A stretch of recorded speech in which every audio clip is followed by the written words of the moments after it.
everybody. I believe we are live. Welcome to DM Roulette, where you've come to see some chaos, and I think Sean is ready to bring some chaos with that dancing energy. It's been a month. We've got some wild guests. We've got some amazing guests. Stoked.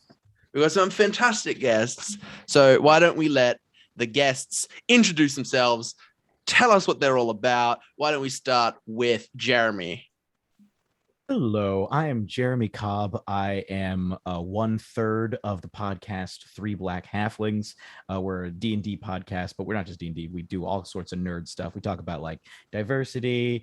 We give DM tips, player tips, etc., etc., etc. And we also have an actual play show that's on at the moment called Outlaws and Obelisks. It's a lot of fun. Awesome. Go check it out. Fenway. Hey everyone, I am Fenway Jones, also known as Fenway the Teen DM on Twitter and at Jasper's Game Day on all of the social medias. I am partially behind Jasper's Game Day. We are a nonprofit organization that raises money for suicide prevention and awareness through gaming. So that's super fun, and I am really excited to be here. Mm-hmm. And Deangelo. Hey everyone, my name is DeAngelo Murillo, and I'm a tabletop RPG performer, writer, and event organizer, always fighting with my heart and soul to get more inclusivity and diversity into our geek community. And yeah, I'm excited to be here. And I realize for those of you joining us from places other than Blackwater, I am Adam. I play in the campaign as Finnan and currently as Aranaz in the Dresden Files campaign that is running while Tim and Em are on mat leave. I'm Sean. I'm also in Blackwater. Over to you, Tim. I'm Tim. I'm also in Blackwater, but I'm on a break right now because we just had a baby. But we'll be back soon. Very excited. Very excited. Cool, very cool. So the way this works, I think I should explain how this game works before we get into the announcement so everyone knows what the deal is. So the way this game works is usually when you play D&D, there is one DM. That's how it works. You got one DM and you have however many players. At this case, it'd be 5 players playing at the table. We said, that's not good enough. Why have one DM when you can have 6 DMs? And why have 5 players when you can also have 6 players, but those players all play 5 different characters at different intervals during the show? And we thought that seems like a really calm and enjoyable time to play a little bit of D&D, really just chill out and not worry about D&D, but everyone rotates. So the way it works is every 15 minutes, we switch. So it'll start with Tim. Tim will be our first DM. He'll start us off. He'll set the tone. He'll start the adventure. And after 15 minutes, it'll switch and Sean will be the DM and all of the characters will also rotate.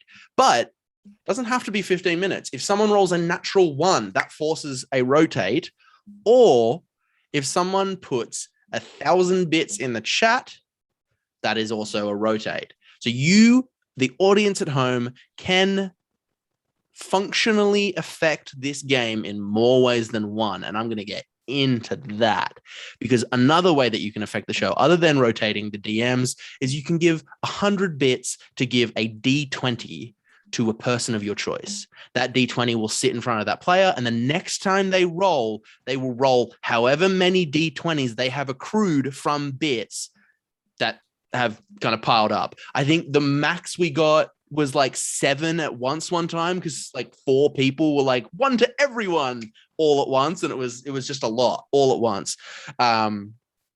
So that's another way.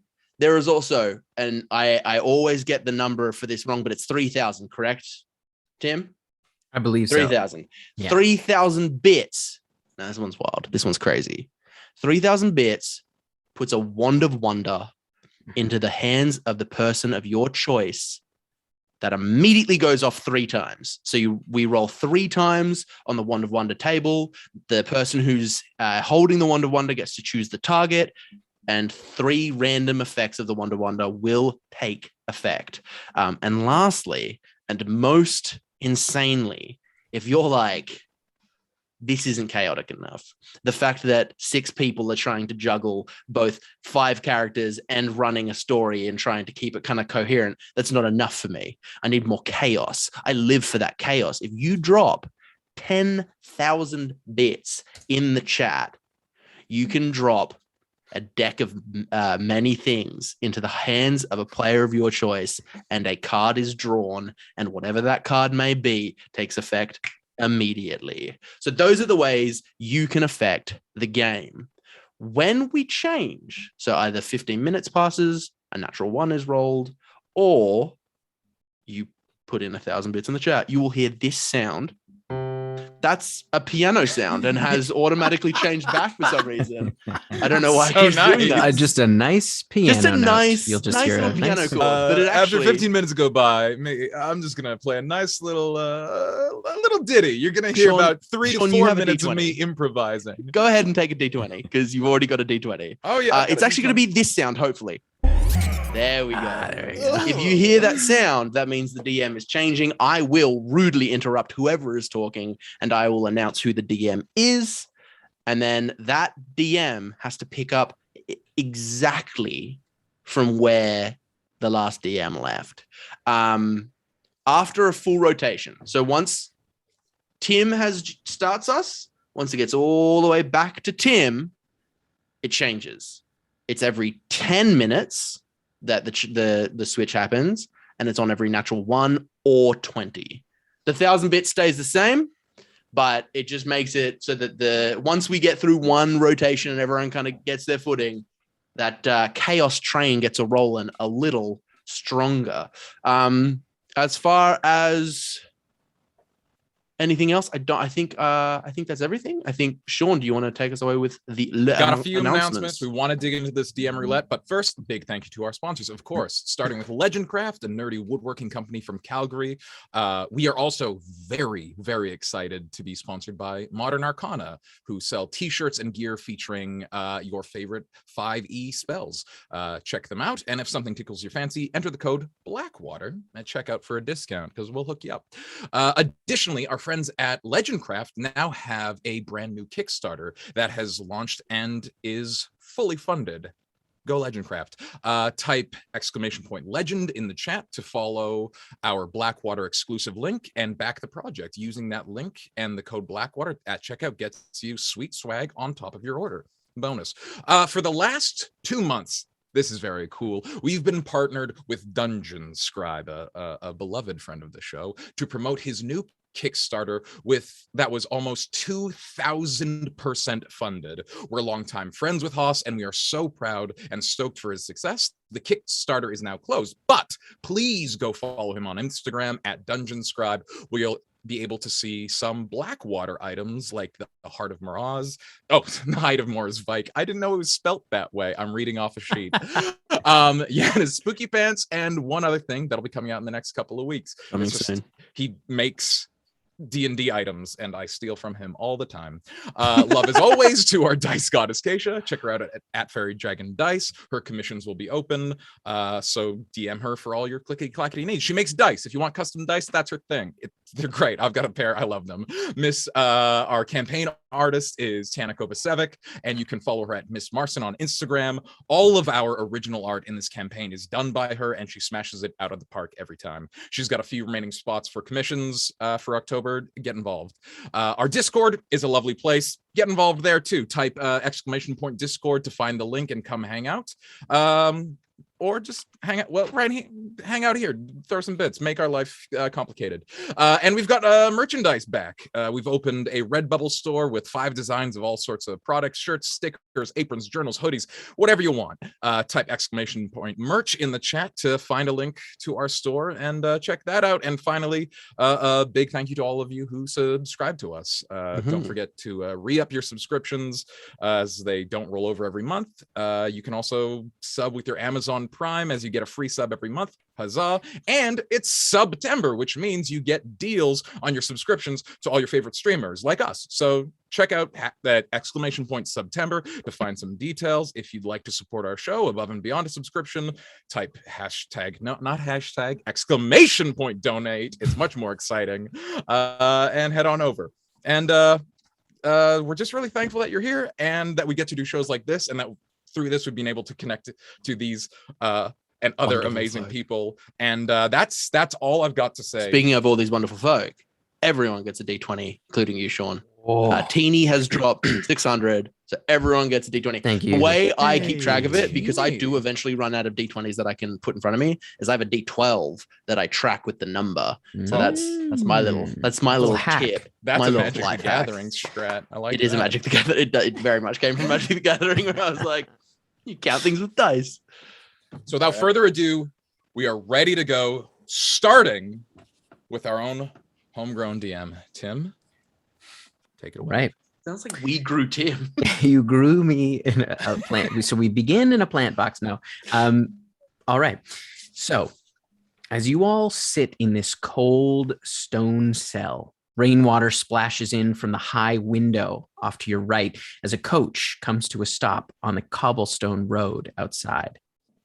The jailer walks over to the iron bars and refills a small oil lamp as he snaps his finger, and light fills the underground jail cell you all find yourself in, finally getting a good look at your cellmates. So, if we could go around and introduce ourselves, let's start with you, Fenway. What does your character look like? Sure. So I am playing Cyrus, a hill dwarf bard, College of Lore. Cyrus is androgynous in appearance. They have bright red and silver hair. So it's almost, imagine strawberry blonde, but instead of blonde, it's silver. And they look very gruff. And are wearing they're wearing leather armor and have lots of instruments strapped to them. All right. You look across Cyrus and you see Sean. Do you want to describe your character? Yeah, absolutely. You on the other side of the cobblestone cell, you see a thick human male, large, reddy brown mutton chops come down to here, and just like a real 1,000-yard stare. And he has introduced himself as Murray McTavish. And you've heard him, he hasn't said a lot, but he has asserted that his name is Murray McTavish and that he's not a bad man. And that's sort of where Murray's at. He's dressed in just like a torn shirt. It looks like he may have bought it that way. It's just like a big, deep V down to his navel. So much chest hair. Animals could get lost in there. And he is a rogue. I don't know if we have weapons because we're in a jail. At the moment, you do not have your weapons with you. He has just empty scabbards. All right. All right. And you look across and you see Deangelo. Do you want to describe your character? Yeah, absolutely. So I'm playing Marcus Iron, and he is a one of the most fantasy of races, human, and he's a cleric as well. So if you've ever seen the anime Yu Hakusho, he's like a character straight from there, where he has an unnecessarily long trench coat, body built for fighting and all that kind of stuff, as he has very beady eyes and a pompadour that's very prominent that he's constantly combing with whatever he can with it, and he's just like is being too cool for school as he's like in the corner doing his own thing. And yeah. All right, Tim, you have an extra D20. Oh, excellent. Adam, do you want to describe your character? Yeah, you see leaning just kind of so intimidatingly in front of the bars, obsidian black scales with piercing blue eyes. You see a dragonborn, massive and hulking, and he leans over and he goes, guys, I just feel like this is a really bad situation that we found ourselves in, and I'm not about it. But yeah, you see very, very intimidating, very grimdark, and that's how he sounds. All right, and Orppe Blorthly. Orppe Blorthly. Jeremy, do you want to introduce your character? Yes, stooped, kind of sitting, legs split, like not cross-legged, but just legs kind of splayed out. Unnaturally short, for an Earth Genasi. He's got like this dark brown complexion with the similar actually to Murray. He has mutton chops, but in contrast to Murray, his mutton chops look like grass that is growing out of the ground. So he's got like these green mutton chops. He's wearing like a sort of scholarly outfit, but there's something very dirty looking about him. Like he looks like he's just spent too much time outside. His name, he's introduced himself as Odiferous Shanks. He's been sitting over there in the corner, sort of looking around the room, counting the number of blocks, trying to figure out what the chemical composition of all the stones in here are. He's a wizard. He ain't said much else. Perfect. All right. So as you all kind of get a good look at your cellmates, you heard them kind of coming in through the night through various reasons. You've all found yourself in the same cell. As you hear a very loud ha from outside as the carriage pulls away, and you can see the wheels kind of spin by, and the wooden stairs just outside of the cell kind of creak and groan as the one-eyed guard from upstairs that you remember from when you were brought in lumbers down with a large burlap bundle. Open the cell. Do we know each other? You do not. Okay, cool. None of you know each other. Cool. He barks at the jailer, who stands and shuffles over with his kind of large, kind of medieval key ring, and he kind of flips through and he opens the cell doors. And you watch as the one-eyed guard tosses the bundle inside, and you can hear kind of clanks as your personal effects, your weapons and things like that kind of spill out onto the floor. Well, it looks like your bail's been paid and you're all free to go. It appears as though you hit a bit of luck. But before you leave, I was told to give this to you all as well. Seems maybe a conditional bail. And he hands you a wax-sealed scroll and heads back up the stairs. Who'd he hand it to? He hands it to Cyrus. He hands it over. Doors wide open. All of your things are on the floor there. Do we open this? I'm gonna go ahead and put my my gear on just so I feel a little safer in this situation. I'm gonna put on my like heavy spiked dark chainmail and like a grim helmet, a big flail on my back and a shield. Okay, all right. Might be a good idea if we to open it, since that person seemed like the filler in charge. Right. So you open the letter, and in common, you see the letter reads, "You have until morning light. Zizilak's Conservatory, the Pendant of Remembrance. Once attained, to be delivered to Rollo at the sumptuous Seabed Tavern. Once delivered, consider your debt paid." Olo? To who? To Rollo at the sumptuous Seabed Tavern. Once delivered, consider your debt paid. Sorry, what was the amulet called again? The Pendant of Remembrance. Yeah, that was a lot of like, fucking proper nouns. To I'll put it in the a chat lot of if like, you want. we need to know this I'll stuff. put it in the chat. Can we have That's this maybe copied and pasted into the chat? And then I the would also initials like that. CT.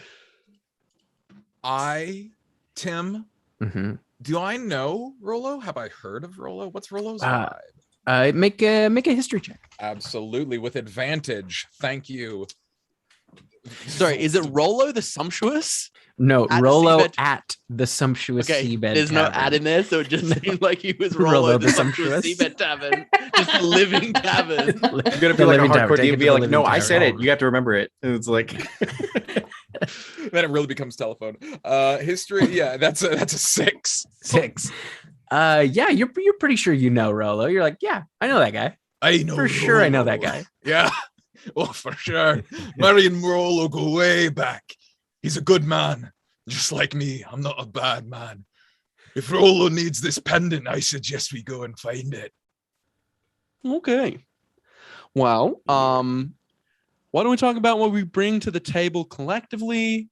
share our strengths, share our weaknesses, really get to know one another. I'm good at crushing heads and killing folk. Really strong of the arm and of the mind. Well, strong of the arm. I don't want to lie to you folks. I'm not a book kind of dragonborn, but I am a flail kind of dragonborn, and I will crush heads. So if there's heads in the way of this pendant, I'm your guy. Is great. Zizalak's conservatory, is that where we're supposed to be going? Yes, absolutely. Very clear. I think that should be the first place we visit. Yeah, looking at the sentence structure, I'd have to agree. It seems Sure. there's two locations that are listed. One's Zizalak's conservatory. There's one is the sumptuous Seabed Tavern. And I'm thinking Rollo. the Seabed Tavern is where we meet this Rollo feller. And the Zizalak's conservatory may be where we get the Pendant of Remembrance. We all in agreement over that? That makes sense to me. Should we continue with the introductions or? We I also realized I didn't introduce myself. I'm Orppe Blorthly. It's a pleasure to meet you all. Yeah. I guess I'll pick up Odiferous Shanks. My strengths are book learning, studying nature, and blowing things up.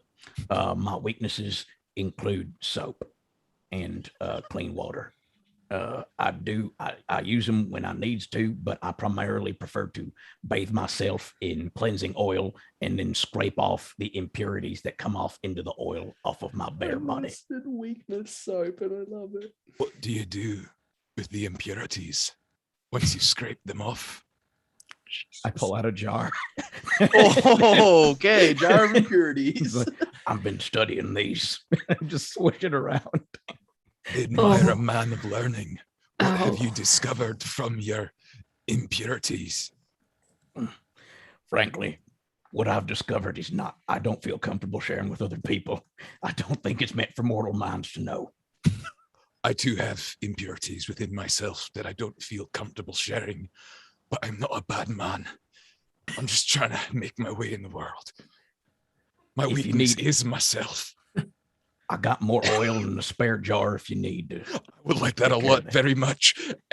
I just hand him. Yeah, he just starts removing impurities. We're supposed to. Okay.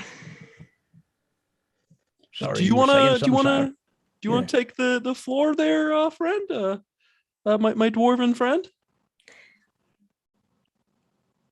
Sure. I'm Cyrus. I play a lot of music. Don't do a lot of singing. I don't understand. What are you trying? I'm so confused. Sure. It's very nice to meet you. I've been told that I come off a bit gruff and judgmental.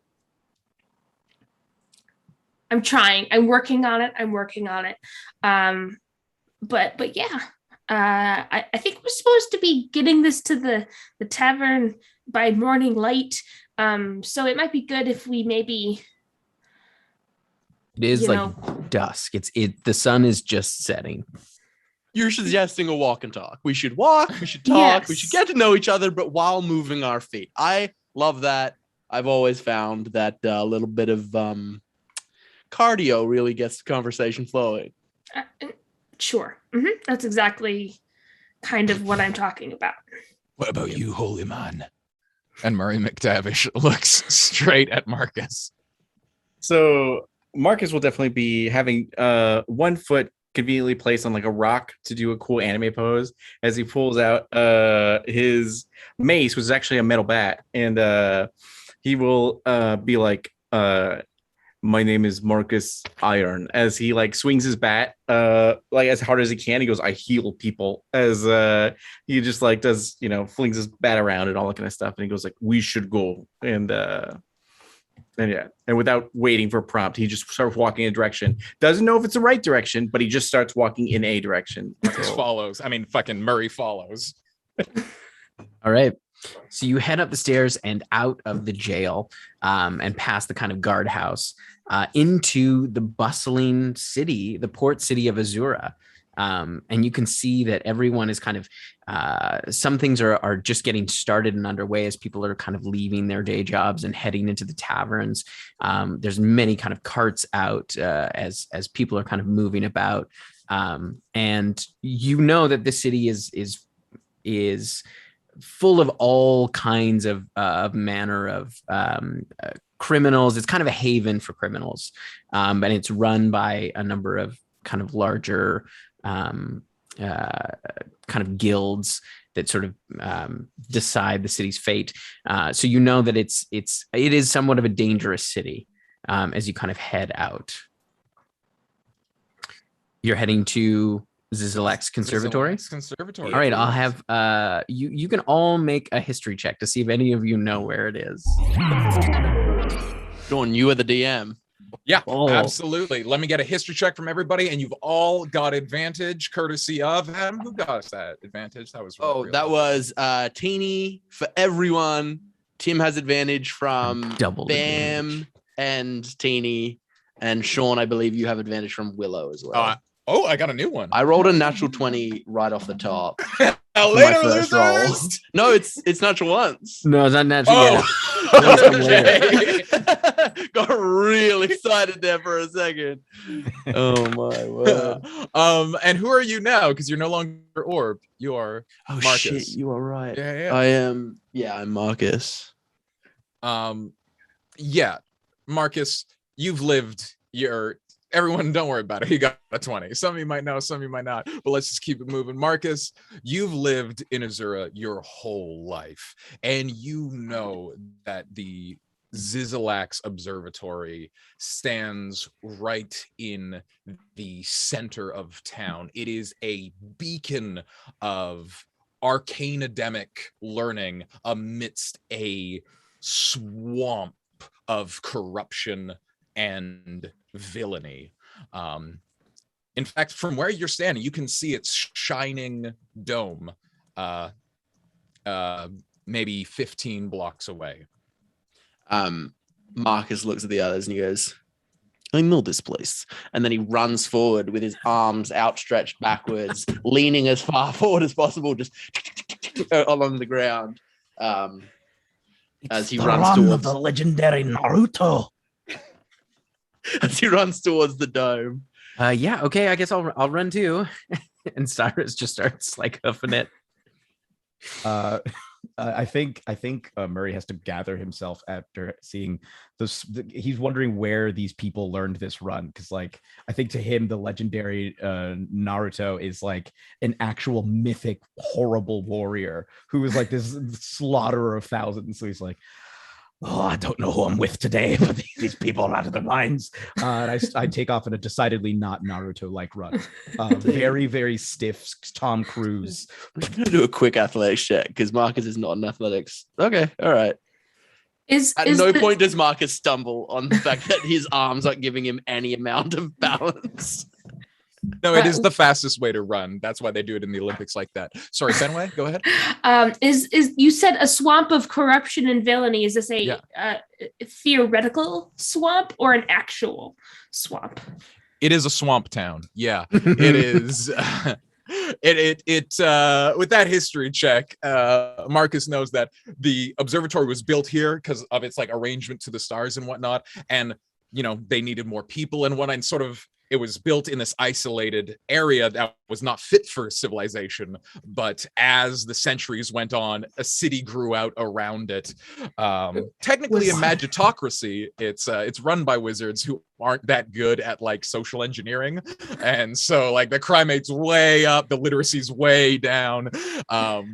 It's not great, but it is a literal swamp. And the name of the city is called Azura. Why is the ground so wet?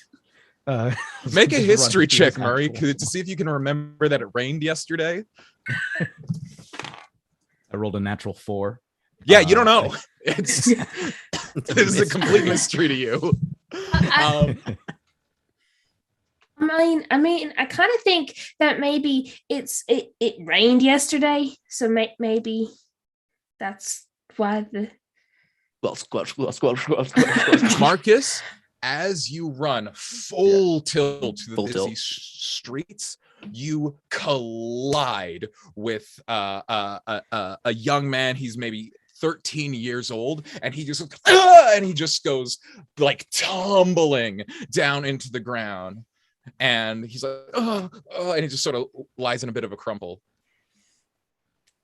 I also fall down and I get up and I like brush myself off, like make sure no one saw it. And I was like, what the fuck, man? You got in my way. I was doing a very cool run. Oh, sorry, sir. It won't happen again, sir. And he limps off. I don't like your energy. Oh, I'm sorry about that. I'll see what I can do about that, sir. I don't want you to come to me, but you should come. I need to ask you questions, but I don't want to ask you questions. He's down through an alley. We got the runner. Okay, Cyrus, take off. Murray arrives just as he yells that, and I do an immediate turn into the alley. Oh, stop! I'm on him. In the name of like not the lore, but like something similar. Yeah, make an athletics check to see if you can outsprint this young man. That is a natural 2, but that resolves as a 1. Okay, wow. Yeah, so you swerve, and I assume everyone else is coming along for this merry adventure. For sure.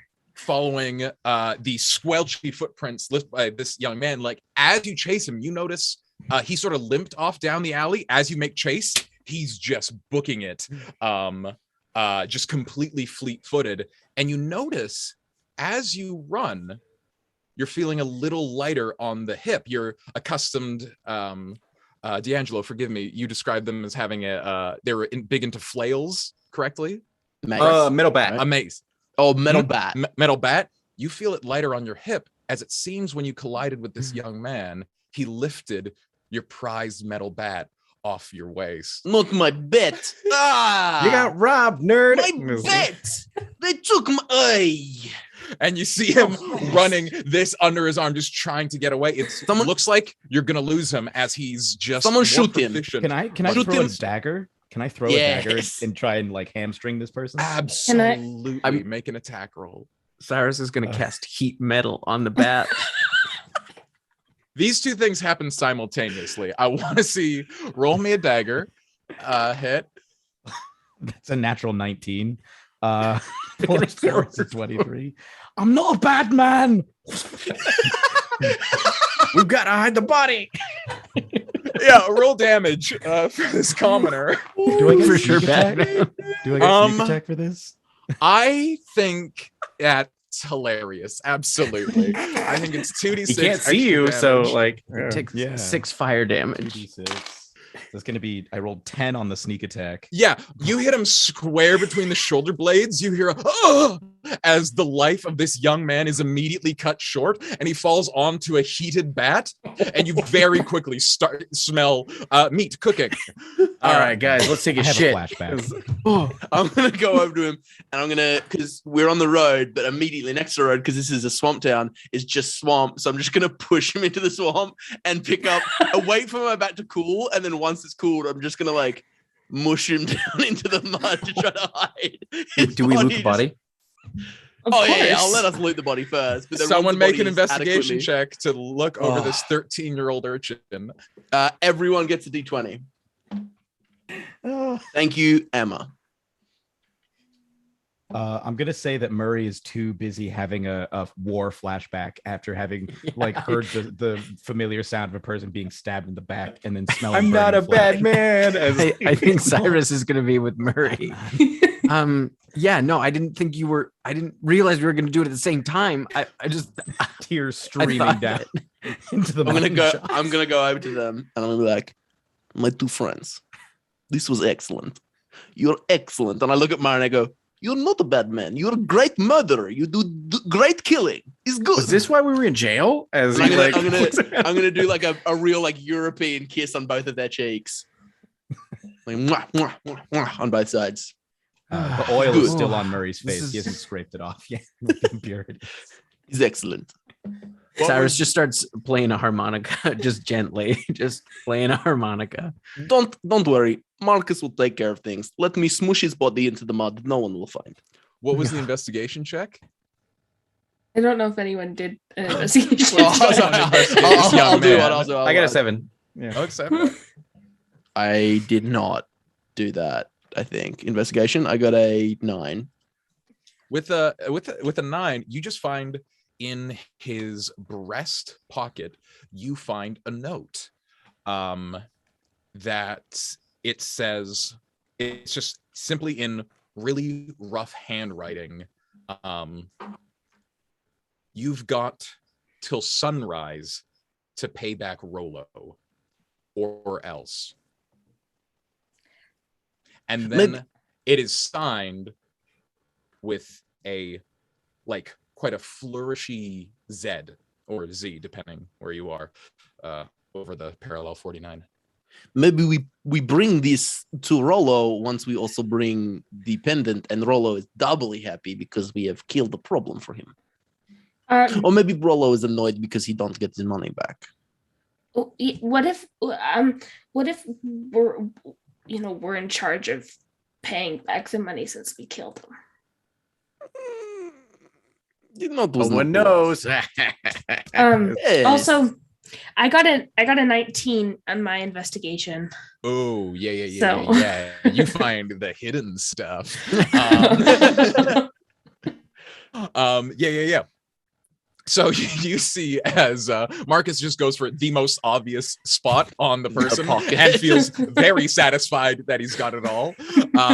Fenway, you are Odiferous right now, right? No, I'm Glorp. You're Orppe? Orppe. You've decapitated a lot of people in your life, and you know that like the good stuff, it's kept in the shoes. So you take off this young man's boots that look to be about a size too big for him, and underneath the soles, like tucked into, like wrapped in cloth, you find a pendant, just a very simple, like stamped brass like pendant that you would wear around your neck, and it is a symbol of 2 daggers piercing through a boar's skull, and you know it is the symbol of one of the more notorious crime syndicates in Azura, the Crimson Shiv. And that is what you find on the person. Guys, I think I found the Pendant of Remembrance. This is great. Also, don't worry. In Azura, people go missing all the time. And I'm just gonna now. Yeah. Can I see if anyone saw what happened, or Absolutely. anybody is watching? Make a perception check. Or if anyone cares. That's a 19 plus perception plus 4. It's 23. Yeah. Okay, with the 23. Yeah. When this happened, you all just got real quick about like crying about it and then disposing the body and then looting the body and then disposing again. You like 2 minutes later, like stop and look around, and you just see like down at the end of this long alleyway, you just see a young girl, maybe 14 or 15, like sort of peeking around a corner. She sees you, see her, she goes and like ducks away. She's got this like short blonde hair in a bob with like a hood tuck pulled over. She's not quite as dirty as Odiferous, but it's pretty close. All right, let's go kill her. Yeah, Murray looks at everybody and says, "I'm not a bad man," and starts running towards her with another dagger. Listen, she does not steal my bet. I don't think she needs to die. Jeremy. Yes, you guys hear the splashing of feet, footsteps as the young girl runs away through the muddy earth. I believe that Marcus was just in the process of trying to convince Murray not to run and murder this child. Did you have anything, Marcus, to complete your argument in favor of no child killing? Yes, in one moment, because I lost the campaign and I don't know where it went. I'll give you the link. It's in the chat. I exited out of it on accident. I don't know. Then I'll just how that describe the sky is a little gray today. It's very overcast. It feels like it rained yesterday, and it feels like it might rain again. As swampy as this city is, it's even wetter than you would like normally expect for a swamp city to be. And those of you who currently has hold of the pendant. Orppe, I have it. Yeah. I just say it out loud. Orppe, you look down at this pendant, and as you look, you can see there. Now, correct me if I'm wrong, Sean, but wasn't there a jewel in the pendant? It was just a brass pendant, 2 daggers into a boar's head. Cool. Just plenty of metal. You look, and there is some kind of engraving on the blades of the 2 daggers going into the boar's head. I assume you're looking at that side of it, because the boar's head is on one side and the other side is just brass. Yeah. What do the engravings say? Can I read them? What languages do you speak? I speak languages. There's languages that I speak. I speak Common and Draconic. Sadly, it is not in Draconic. Do I recognize what kind of would I be like? I mean, roll me a history check. See if you could, if your knowledge of languages. No way. Cyrus got deep speech and dwarven as Cyrus, kind of judgy that Orppe can't read it, is like. These daggers have cool designs. The deep speech or undercommon? Well, as you lean over to take a look, weirdly enough, there are deep speech engravings on this dagger. It's Guys, this is bad. I haven't even read what it is, but this is bad already. The deep speech engravings read property of Zizalak. Why somebody engraved the phrase property of Zizalak onto this dagger in deep speech, it's not clear, but that's onto these 2 little daggers on the pendant. But it does appear this is Zizalak's pendant.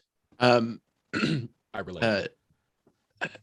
Odiferous from over by a flat-footed squat, elbow deep in the mud, looking for some good reagents, is like, that might be the key to getting into the conservatory.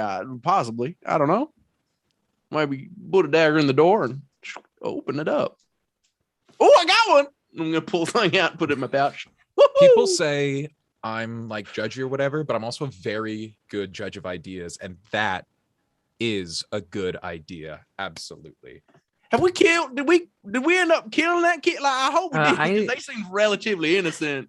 Murray would be in pursuit. Because that was the last thing. I'm just gonna cut to Murray still chasing this. I've already killed market now. Children in the war, and yeah, I'm not a bad man. It's just business. And then she has run into a market and is fully ducking and diving between carts and stalls and whatnot. As I guess you're just parkouring through. It's full on. Oh, I will look back to see what everyone else is doing. If they're chasing after, or they're just stopped or whatever. Marcus is trying to call after Murray, but is not moving. It's just staying there. And as soon as Murray is gone, he stops. He just goes back to whatever everybody else is doing.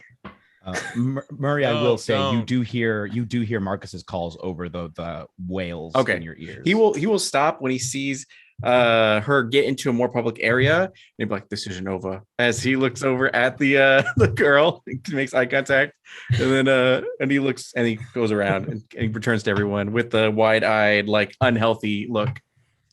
As you left, you saw the girl make eye contact with you. A cart went by, and then she was gone. Perfect. That's some energy. It's got some energy to it. So you all have regrouped. Go ahead. Should we? I don't know. Let's try his plan. Maybe it is a key. Here, hand me that dagger there. And I put forward a mud caked hand.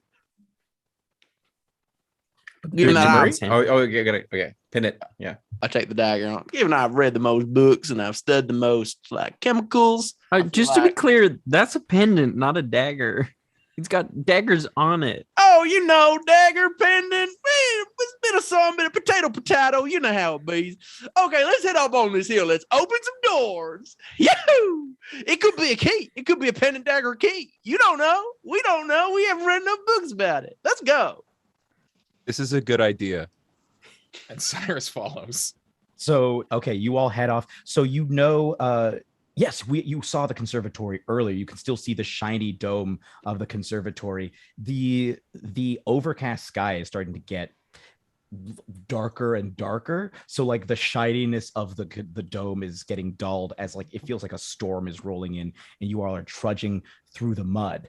It's only about 15 minutes of winding through these filthy city streets before you arrive at the outside of the dome. I think the best way to describe it is it's similar to if you've ever seen any of the Star Wars movies where they go to Tatooine, like the houses where they're like the dome houses with like it's almost similar to like an igloo type like entrance way. And yeah, so in that, except of course it's a large shiny metal dome and this rock archway that has been kind of covered over with steel.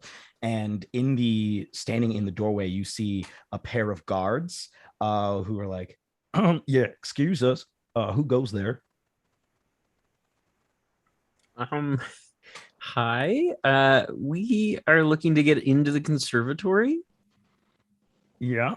And who are you? Do you have some business here? Somebody else? Yes. We have lots of business here.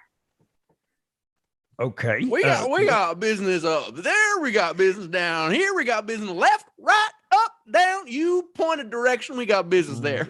So why don't you let us pass? I try to walk past them. As he likes to say, we got business up the Yahoo. Oh, yeah, well, I had that problem once. Got to get that checked out. Oh, gotta keep them Yahoo safe. I have a tincture for that. I got, and I start rooting around. One of them steps over to you and starts having like a side conversation. Oh, okay, yeah, don't come here. Meanwhile, the other one looks at you and says, as my colleague was about to say, visiting hours are over. So we've got business with Zizalax. Roll, you see like the guard's face like, roll, I guess deception. We have his pendant. Okay, Murray will look for alternate interests. I don't actually know which Cyrus is better at. Then roll persuasion because you're not lying. Yeah. You can hear Odiferous listing off a just terrifying list of side effects for a medicine that he's trying to sell this other guard. It'll make you go blind. It'll just make you go blind. That ain't a chance. That's a natural one for Cyrus. Angela, that's you, my friend. Okay, so all around you, like Jeremy had said, the sky was gray and it went to black.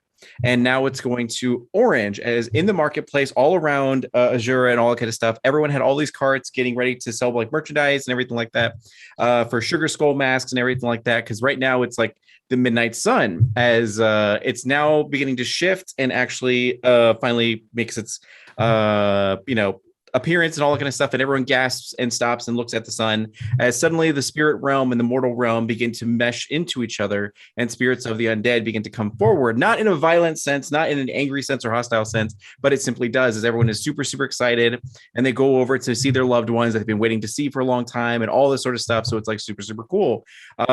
Side note for you guys, there's a lot of merchants with a lot of like sugar skull masks if you need to slip through or anything like that to use to your advantage, but the guards are like, I'm sorry, but visiting hours are over and you're not going to be able to get through at all. We're going to have to escort you guys out. We're going to close up. Enjoy the festival. Enjoy everything tonight. But we're going to have you guys evacuate the area, please. Make it through. I'm Murray McTavish. I'm going to go over to Cyrus. Listen, I'm not a bad man. But I did forget that today was the day that the spirits come back from the dead, and we just killed that lad. I'm no bad man, but he might say that I am, and I don't sure want enough, that. as you say that, right behind Cyrus is the dead boy in the John there being like, and I see the boy. Marcus sees the boy and goes and casts Turn Undead immediately so to dispel. Immediately around you guys in an area, a bunch of undead are like, stop that, as they like it's like a huge like vicinity. Yeah, and then everyone's I like my space. It's too many. I think I'm Marcus. Are you Marcus? Oh, I'm Orppe. I'm so sorry. But I do that. I'm sorry. Please, please step back. You take your bat and ping. Yeah. Thank you, Molly, for the advantage to me. So you are outside of this conservatory. You need to get in here. Apparently, you can look around with your passive perception. You can see that there are side windows that are kind of elevated, about maybe like 8 feet tall or so. There are some crates and barrels sort of around. There is a back entrance that you guys are sort of familiar with, and these 2 guards are kind of just chilling as they're like locking everything up for the night and doing what would you guys like to do? Am I still talking to this guard about this a terrifying medicine? They're probably wrapping up the conversation, be like, you know what, I would love to have some of that, like can you meet me in like 5 minutes and I'll buy some of your stuff? Actually, I'll give you the first 10 doses for free if you let us get in there just a little bit early. And persuasion, sure, I will say with advantage. Come Perfect. I don't want to take away their advantage. One of the side effects was you will go blind, not chances of going to blind, but you will go blind. Oh, that's true. That's true. Did you say what the benefits were of this elixir? It'll heal you of whatever the thing was, something up the wazoo. It'll heal Yahoo. you of that. It'll heal your Yahoo. It'll heal your Yahoo. What's the point of living in a world that you can see if your Yahoo is in a state of darkness? Temporarily blind. I did get an 18. An 18? Okay. So with an 18, he's like, you know what? I might have use for this. Thank you. As he he takes your stuff and everything like that. He's like, you know what? Let these guys in. You owe me a favor, Steve. And then Steve is like, all right. But if we get caught, you're going to be in trouble. And they unlock the doors and sort of let you guys into this conservatory. As it's empty, Can Cyrus quickly approach Odiferous and be like, okay, these bottles that you have are really disgusting, but could I borrow that? The tincture that you just used? I feel like it could be useful later, just for like a minute. I guess. Which one did there was a the lot one of that them. causes blindness but fixes your Yahoo. Oh. Oh yeah, absolutely. You might not be able to play much music if you're blind, but I'm sure it'll help your Yahoo. Oh, trust me, it's not for me.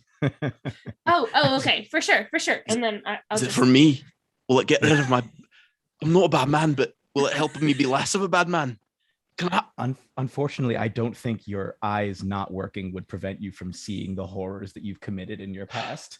As I put it away into I'm taking this just in case we encounter something, so I can throw it in their face to try and blind them for us. Marcus, Zizzalax, the fact that Zizzalax is written in deep speech is such a bad sign that I'm like, if I need to blind Zizzalac in a pinch, I'm holding onto this tincture just in case. Can Marcus go over to Murray in this moment? And Marcus would just put his hand on his shoulder. If you want to, it seems like you want forgiveness, yes? Oh, man. Look, if you're a bad man, it's okay. No. Follow. I don't know if I've been clear before, but I'm very much not what you just said. Right, I'm you not say a it bad so man. much, it seems like maybe I you would are disagree. a bad man. Is he like, No, I'm not he a bad yells man. from distance? Look, if you're looking for salvation, you talk to me. I know a guy up there, very strong. Talks through the bat. Like an Arakokra. Oh no, way higher than Eric Kokra. I don't High on know. what? No, Sorry, not I'm having this high. conversation. No, not high. Like Your friend, he's been taking Odiferous's tinctures. yeah, I can give you one to get you high too. No, he's more like conceptually high. He's all around it. Forget it. Forget it. I have and one he puts for his that holy too. symbol back in his jacket. I have personally found that good and bad is really just a reputation. And so if you're only a bad man so long as people say you are. And if people don't have a jaw, then they can't say anything bad about you. That's how I've got such a glowing reputation. If people talk shit, they get hit. It's that At this simple. moment, the guards are like, "Can you get in or get out?" As like you're in the stand of the doorway. That's You so talking rude. shit, dude? Are you talking shit right now, my guy? Come on, let's go. Let's go. Don't hold me back. Don't hold me back. So you guys get into this conservatory, and you see there's a very light staff as they're all cleaning up, getting everything ready to go, and super excited about the festival and everything like that. And sure enough, you do see on the second floor of this conservatory there is a set of double doors that right next to it is a nameplate that says Zizalax. Is that right? Yeah. Yeah, and it says Zizalax, and sure enough, through one of the windows, you can see him clearly behind his desk, like working and just going through paperwork and all that kind of stuff. I'm just gonna walk up and go. And he gets up. Now, is Zizalax an actual person or is it just a made up NPC? You're the DM. You're the DM. Okay. It's your choice. Got it. It's All your right. choice. Just wanted to make sure. All right. So you do see it is the centaur who is like in his office. He then gets up from his actual place and then goes over to the door and opens it. It's a huge, like 12-foot tall door. Someone just put 1,000 bits in the chat. I am now the DM. You see a 12-foot tall door as this centaur stands up. And the first thing you notice about this centaur is their complete lack of eyes. They are just devoid of any sort of oracular body part, but they seem to look directly toward you all as you approach, and they look. Who enters my conservatory? As he clops, clop, clop. It's kind of awkward as he tries to get around his chair, which has been specially designed for his long centaur body. Can I ask a Is question? it like a about- hammock chair? Kind of, yeah. The You also middle. see his horse body looks older than his human body. That was what I was gonna Is ask. he wearing any sort of like harness or anything like that? Yeah, you see that he has like kind of a support harness for his like aging horse body, because his horse body and his human body age at the relative pace of a horse and a human, and Okay. horses have a far shorter life expectancy. Uh-huh. I would Rona? love to dig into this more, actually. How old does the top half of him look? Pretty old, and In like you human see like years. he like I would say like 60 to 70. So What does the back half look like? a lot of straps, a lot of harnesses. You see like Do they seem one- magical? One like I withered make an leg that Arcana has check? like a robotic arm attached to it that like Is there a lifts it smell? up. Is there a It's smell? not. coming It from doesn't this? smell pleasant in here. Oh, There is no. a must. There's gonna. It's like many moths. Many moths. Is the harness magic? You can make an Arcana check if you want. Well, okay, that's pretty good. 14 plus 18. You are showing much interest in my very regular centaur harness that we centaurs use as we age. Please. Oh, sorry, just You have not I take a answered my great question. interest in all things natural, and I can see that harness is made out of some kind of in leather. fact magical. It is in fact a Oh, little yeah. a little bit magical, but you feel like it's like it hasn't been enchanted. It's like a cultural belief that Oh, these wow. harnesses help your body continue moving, that is like imbued it throughout generations, that this harness actually does manage to let this like Yeah. If this you need, decaying body continue to move. if you need an oil to oil up your harness at any time, You have yet to answer my very Oh, I'm sorry, I reasonable got question. distracted. Clop, clop, clop. Like he walks with kind of a weird gait because his legs are really withered. You with the hand pointing to the other hand. Yes, my name is Marcus. I represent the Great Grand Slam above, and we have been sent to collect the Pendant of Remembrance. You see, like as he is, other than the harness, he is just like fully, just like man and horse with a harness. You see on his bare chest. Wearing anything else? No, he's just like, Just like all as nature designed him. Not all hanging out. Like he's a got centaur, a so harness on. He's got a horse body and a human body. Cyrus can't help but Torso. look at Torso. Not even a vest. Not a lot of people. He looks at you, he goes, I feel your judgment. Not a lot of people are making good doublets for centaurs over here. And I am. And you look at him and he is jacked. Like he is so ripped. He's like, and I'm proud of my body. And so sue me if I kind of show it off now and then. When I'm in my home privately, the guards aren't supposed to let you in. I'm just enjoying myself. You come barging in here with your judgment and you're not answering of my questions. Yes, what? Let's say hypothetically we found a pendant with that says property of, you had your name on it. How would you react to that? I would really appreciate, and you see, as I was describing, his bare chest, but around his neck are about like 40 to 50 different pendants, just heavy metal chains. And he's like, I would love that back in my collection ASAP if you could. I do love bling and like pendants and not harnesses. I have one harness, many pendants. Yes. If I may interject, we have been sent here to secure the Pendant of Remembrance. Yes. Is that this pendant, or is that one of the pendants that you're wearing? He looks at you and he goes, well, it'd be a little too easy to just give that up. Follow me to the riddle room. And he clomps up the stairs, but like really horribly, just like the stairs were There's no designed accessibility for centaurs in this building. These stairs were designed for a human man, and he's just like really hired a terrible contractor. He points. Centaurs go downstairs, or are they like cows? Like once he goes up, do they just have to see- get a winch? There's gonna be an access elevator. You see a dumbwaiter, and Yeah, there it you go. only goes down with weight. It's like a weight-based dumbwaiter, and he looks. You don't think it's magical? Go back up. We have a Well, perfect as soon escape as- so plan. it doesn't. It's when you put any amount of weight on it, it sinks, and then when you get off it, it just naturally rises back up. That's okay. a normal Okay. thing. When he looks over at Orppe and he goes, "You look like a strapping fellow. Can you just listen? I know I'm looking very in shape, but back here is a nightmare. Can you help me up these Right. stairs?" Well, I'm like, okay. And I pick up the horse body. How brittle does this horse body feel? So brittle, so brittle. It's like very dry pasta, like drier than normal pasta.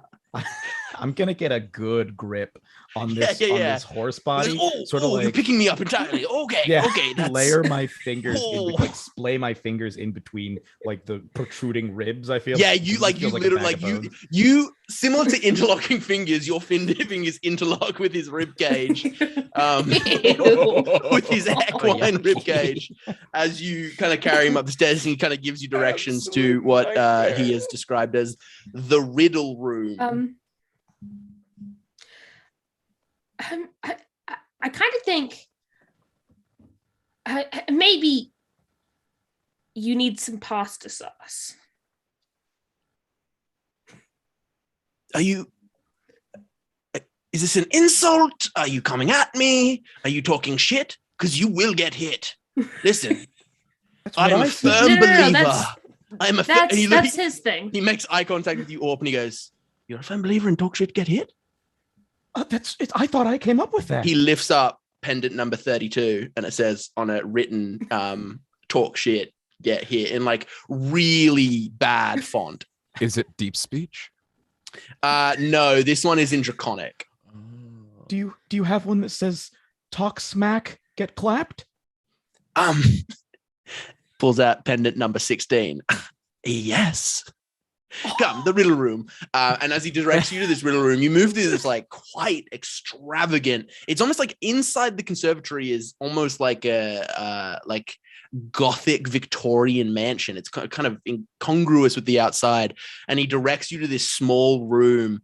And as you enter the room, you see on the far side of the room is a stone golem that stands on the far side, and he goes, "My riddle, the golem." and the golem lifts up its hands, and I need everyone to roll initiative. I would just like to say, in case we get swapped really quickly, Orp's plan is to hold very tightly onto Zizalak, and if necessary, use him as a weapon against the golem. I will say, Jeremy, roll for Orp, roll his initiative with advantage, because as you get closer to the room, he whispers in your ear, he goes, "There's going to be a fight." So you like don't get surprised by this golem, because he really likes the fact that you are a strong proponent of talk shit, get hit. What kind? Is it a stone golem by chance? It is a stone golem. Yes. Oh, yes.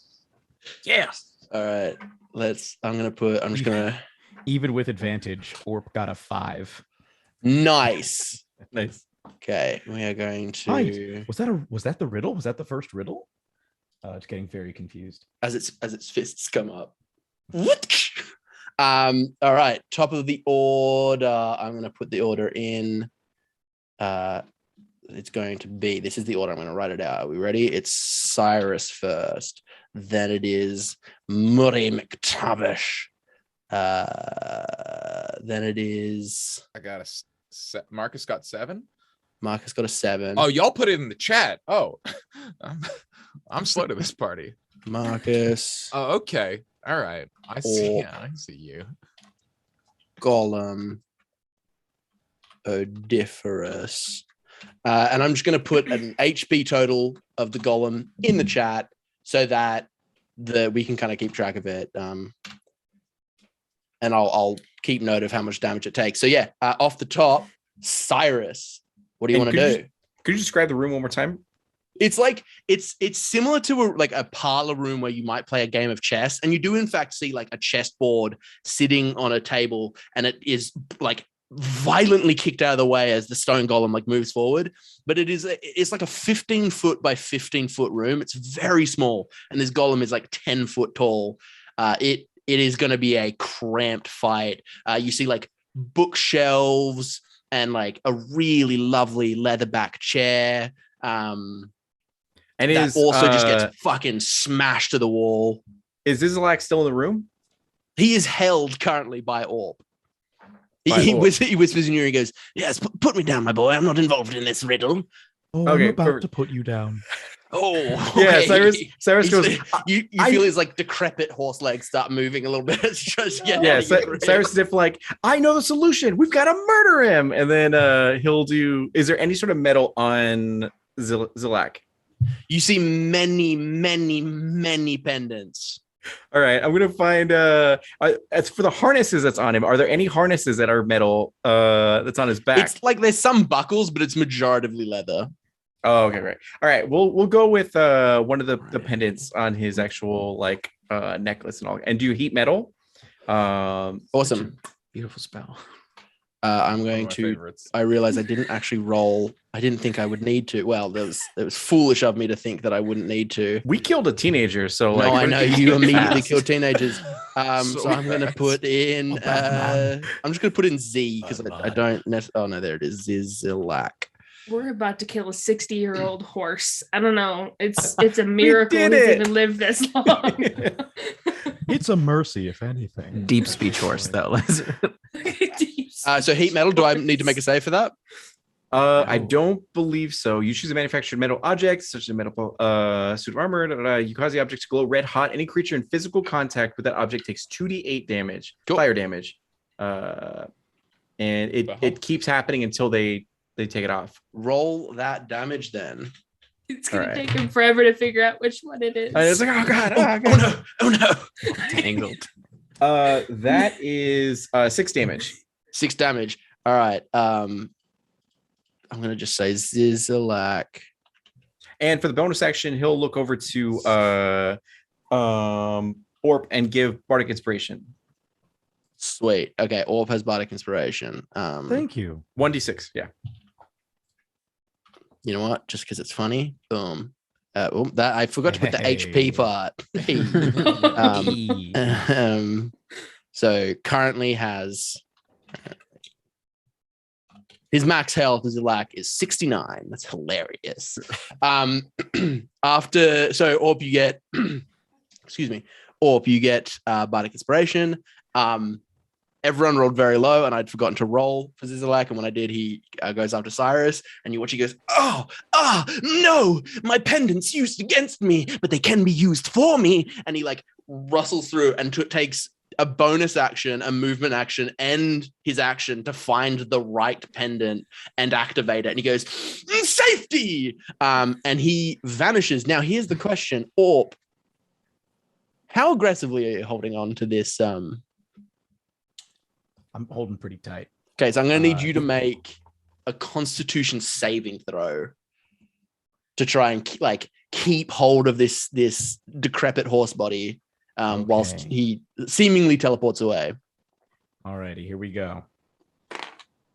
That's a natural 12. Orppe gets a +4, so it's 16.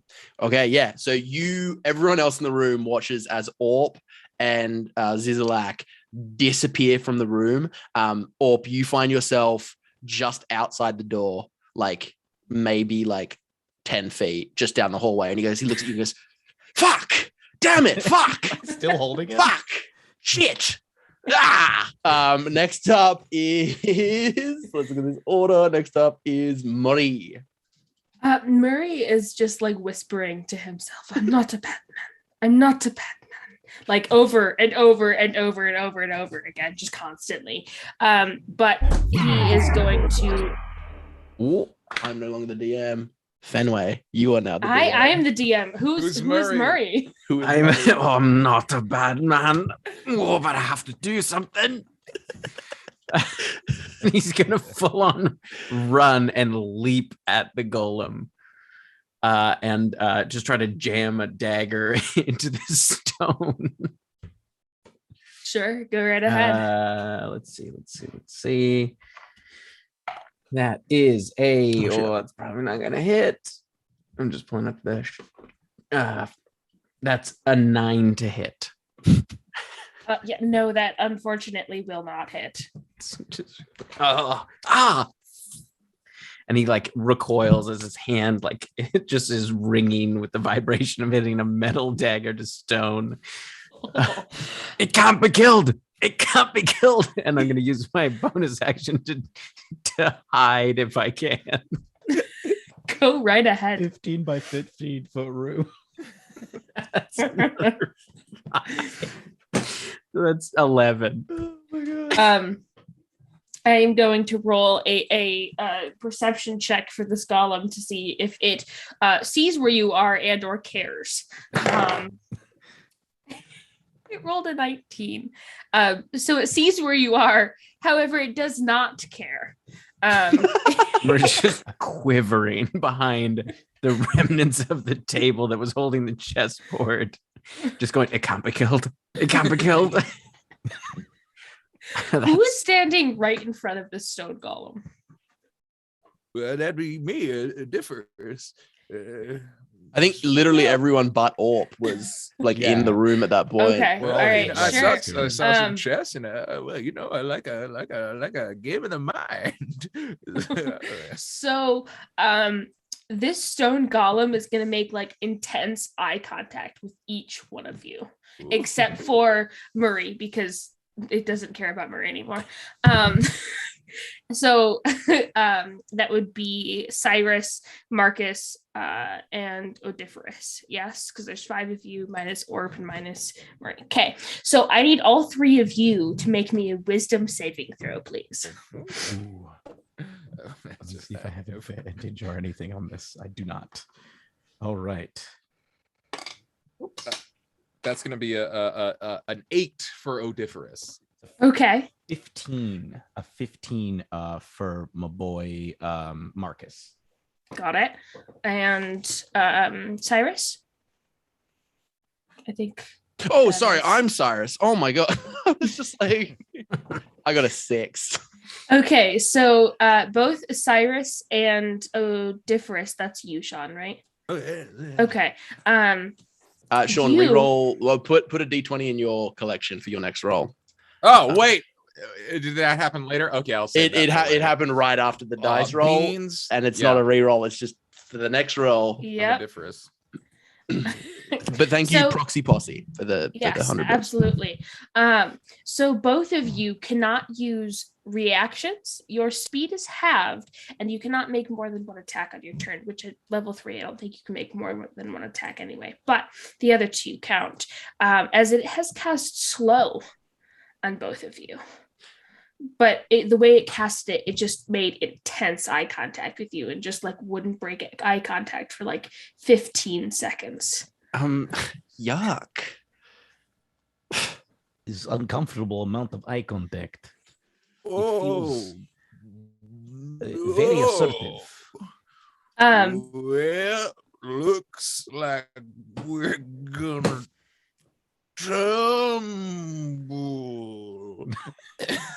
As Odiferous slowly goes to start casting a spell, but we'll get to that when we get to the bottom of the initiative order, which is on par for right now.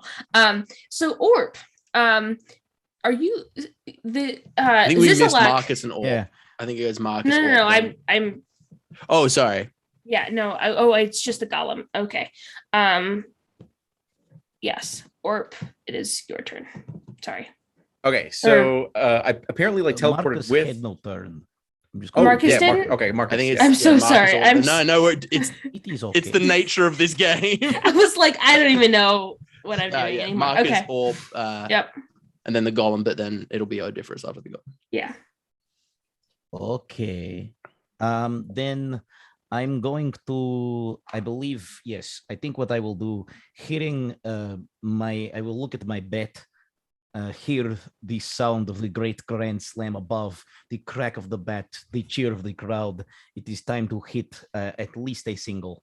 I'm going to summon, I'm going to use cast Spiritual Weapon, run my hand down the length of bat, and another bat sprouts out of that bat, and that bat splits into 3, the classic old school 3 baseball bats together, going to float next to Golem.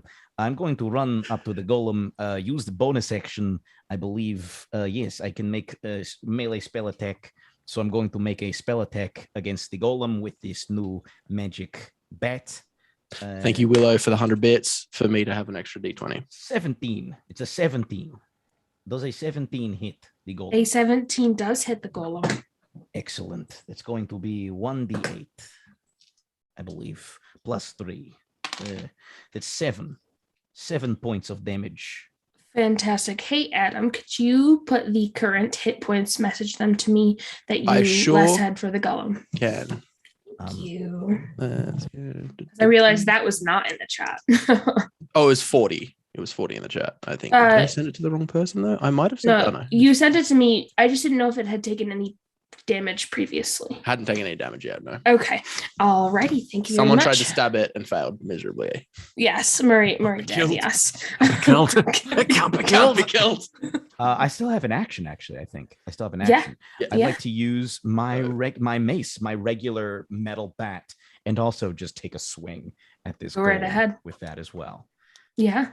Let's see. It's so funny, like, culturally speaking, that when you say the word bat, my brain thinks cricket bat. And like, so I've been imagining this bat as like a broad cricket bat, but it makes sense that it would be a bat. Yeah. Base. Yeah. Okay. So that is a natural 6, or excuse me, a modified 16. All right. That is its AC. So you do hit it. And for future rolls, those of you who get above 16 succeed. All right. I rolled 6 points of damage -1 because I have a -1 to my strength, so that is 5 points of damage. Hands shake. Perfect. Yeah, that sounds great. Alrighty, and then it is Orp's turn. Perfect. So I vanished with Zilak or whatever to like another room, still like in my opinion, grappling him. Orppe would be like, I'm sorry, friend. It looks like we're gonna have to kill you now. As he will then like do dragon breath weapon, which is he's a black dragon, so it's gonna be acid. As he just being support on him.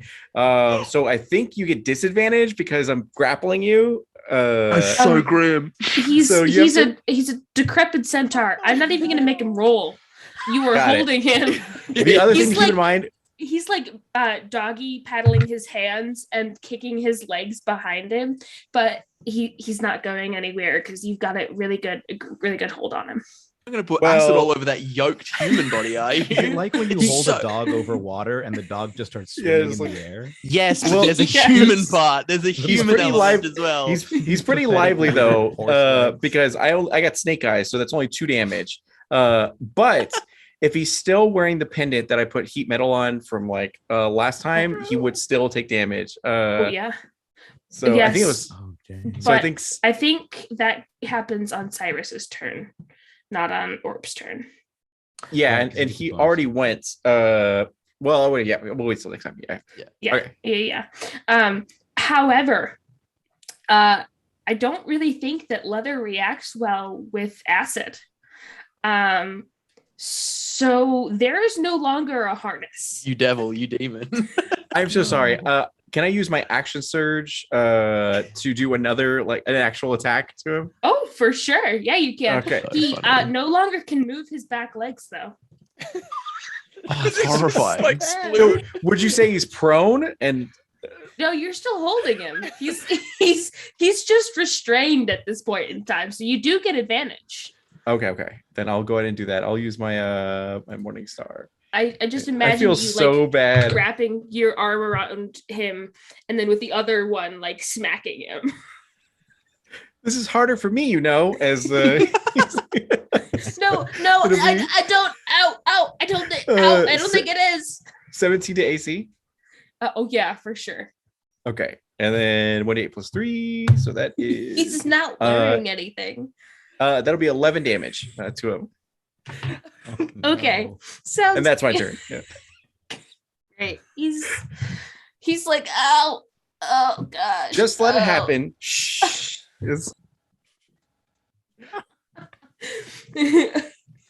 He's like started to like cry a little bit. You're not even really sure. Like he's not making any noise. There's just tears streaming down his face. All right. Then that's the golem's turn. So, no, that's not me putting my hand up. That's me trying to refocus my camera. Sorry. Okay, I was like, wait. No, I'm trying to focus on my face. The golem is going to, while continuing to make eye contact with all 3 of the people that it still cares about in the room, and then it is going to walk up to Marcus with the bat that had just hit him and is going to try and like take his arm and not even like open his hand or anything, and like make a bat out of his arm and just smack you with it. Oh. You hit me with your bat too. Good old fashioned slam. Does a 17 hit you? A 17 does not hit me. Hey! Oh, yes. It bounces off your spiritual weapon bat. And like Murray clocks that and is like, he can't be killed. Yeah, looks like you are striking out. Oh. All right, that is the end of the golem's turn. So Odiferous. Big tall golem, right? Oh, big tall golem. Oh yeah. Odiferous. Just going. He doesn't move too quick on the best of days. I'll tell you that. We see him take out just one of his delicious jars of oils, and he's just going to just spray it just in this big old cone, just straight up into the golem's face above everyone else who's shorter, if you follow classic wizard tech. And as this sprays out, with his left hand, he just snaps his fingers, creating a flame, and the flame catches on the oil as he casts Burning Hands at 2nd level. Nice. That's going to be a dexterity saving throw for for our big old friend. Sure. I will say he's a stone golem. It's not very dexterous. Love that. Oh, that's really good.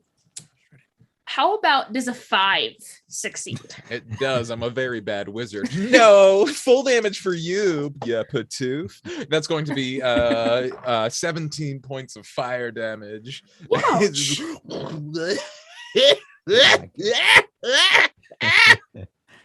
And that'll be Odiferous' turn because he's still in slow motion. It has carved features, but somehow still manages to have wide eyes at you. And all right, he can't think of a comeback because he's got slow cast on him. He's like he goes to say something funny, but it's just not happening quick. It's just enough. not there. All right, Cyrus, we are back up to you. Oh, I am slowed as well. Let's kind of judging this idiot golem. Golem. I get out a kazoo and I more like go. What do you think a kazoo is, Adam? Isn't a kazoo oh no, that's not a Slide whistle, my friend. That's a tin whistle. I do a kazoo, which is the one. And I go, golem, more like Goluza. And I cast Vicious Mockery. So I need to make a wisdom saving throw. Oh my gosh. Listen, tin whistles, kazoos, they're basically the same thing. Potato. No. They're two very different constructions. The DM does not accept your argument. You have disadvantage. Well, the stone golem looks at you and goes, "That's not a kazoo," and rolls a 16. You see written on the tin whistle written the word kazoo, the tin whistle. Yeah, that checks out. I like that. That's good. Sorry, what was the roll? 16. That was a success. So I don't think I do anything. I don't do anything. Nothing happens. They that is my entire action. They blocked your vicious mockery. As a bonus action, I roll my eyes and go, at this unthinking golem. Yes. Okay, so Zizalek, it's Zizalek's turn. Orppe, he's gonna turn around, well, as best as he can, pivot and turn around his human half towards you, which is a very weird sight to have him rotate like an owl towards you, but the human half. And is going to place his hand on your on my what? On my what? As he places his hands on your shoulder and he goes, "Oh, you fucked with the wrong Zizalax today." And he's going to grab onto one of his pendants. You see his hand kind of deftly flick through his pendants. And he pulls one out that you can see has a large kind of black gem. And you watch as he takes it and he jams it into his own eye. And I need you to make a wisdom saving throw. Just to clarify, when he was described, he doesn't have any ocular. No, he just jams it into where his eye should be. Right. And you hear this kind of crunch. Oh, sorry. I need to make a what? A wisdom saving throw. Wisdom saving throw. Cool. Also, to explain how the rules have changed slightly, every natural 1 and every natural 20, it switches, and every 10 minutes it switches now because we made it all the way back to Tim. So I'm going to go ahead and make that wisdom saving throw right now. As an 11 plus my 0 wisdom, that is an 11. 11. Okay. So you immediately feel your body start to tense up as you are paralyzed. As you're still holding him in place, you feel his body start to wriggle and move as you watch the harness kind of snap, and his horse body starts to transform and split apart. as his body kind of slips around your arms as you're standing there and kind of like Oh no! face just like opens this way into a big mouth. Hey, listen, we can That's some talk Juji about Ito this. stuff. We can talk about this. I'll let you go. You can keep your pendant, dude. And he that's his action to transform. And he's going to move another 20 feet down the hallway. On the he's still up on the second floor. But you see he's kind of like scuttles down the hallway. Do we hear any kind of awful transformation from the other side of the door? Yeah, and you can all make perception checks. Yeah, absolutely, baby. Advantage from that. Oh, yeah, that's a 21. Yeah, you heard some weird crunching noises from outside of the room, like wet crunching. No. Like a salad kind of wet Yeah. crunching. Yeah, like salad. I love salad. All right, it is. I need to confirm while I look this up in D&D Beyond. Is this a death slod or is this a death salad? It's a death salad. Oh, fuck. That's so much more dangerous. Salad. It's a death salad. It's just rotten lettuce. There's a bunch of lettuce inside of him. All right, it is now Murray's turn. Murray goes, it can't be killed. It can't be killed. We're not safe. And he's going to run over to the door and using his fast hands ability, use his bonus action to try to pick the lock. Okay, yeah. That's right. I read the features and traits. That's a 2. You're just he's you like get there. super proficient with expertise, but it's You're still pretty shaken. Like you're still pretty terrified of that golem, and you can't seem to get your lock pick going. Murray has 2 options right now: open this door or fight an invincible golem. He's going to use his action to try to bust it open. He's Yeah, just, sure, it absolutely. can't be killed. It can't be killed. It's coming for a bad man. Okay, 8 is pretty good. Natty 8. What's he got? In those skills? Plus 14. Oh, baby. 14. Yeah, you bust through the door as you're just like your like a shirt has fully torn away as you pull through this door. As it breaks open and you get out into the hallway. Seeing this awful thing, clearly a source of evil, and my associate held Murray's just going to bust out in a dead sprint after the awful salad. All right, sounds good. You get it right up in that death salad's face. Is it still at half speed? Is he like slowly like running? Oh, yeah. Murray isn't the one who is. No, he was hiding. Oh, that's right. He didn't- That's right. because he Cyrus didn't care and about Murray. Marcus. Yeah, No, Cyrus and Odiferous. Yeah. Yeah, so you get right up to it, but I will end you. as it just is like dripping now from its side mouth. I shouldn't have got this fight. All right, it is Marcus's turn. Okay. Marcus will use spiritual weapon first, or that will attack at least. Oh, good. Okay, which will be a 17 to AC. Yes, that hits. Okay. Roll that damage. And then that's going to be for 7 damage.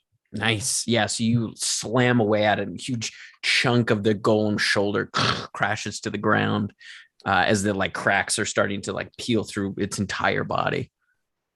Okay, perfect. And he'll reach back with his metal bat and then begin to strike into it. And his peripherals, you can see clearly Murray's like booking it, has Nikes on and like running for his life. Yeah. Okay, good. So that would be dirty 20. Yeah.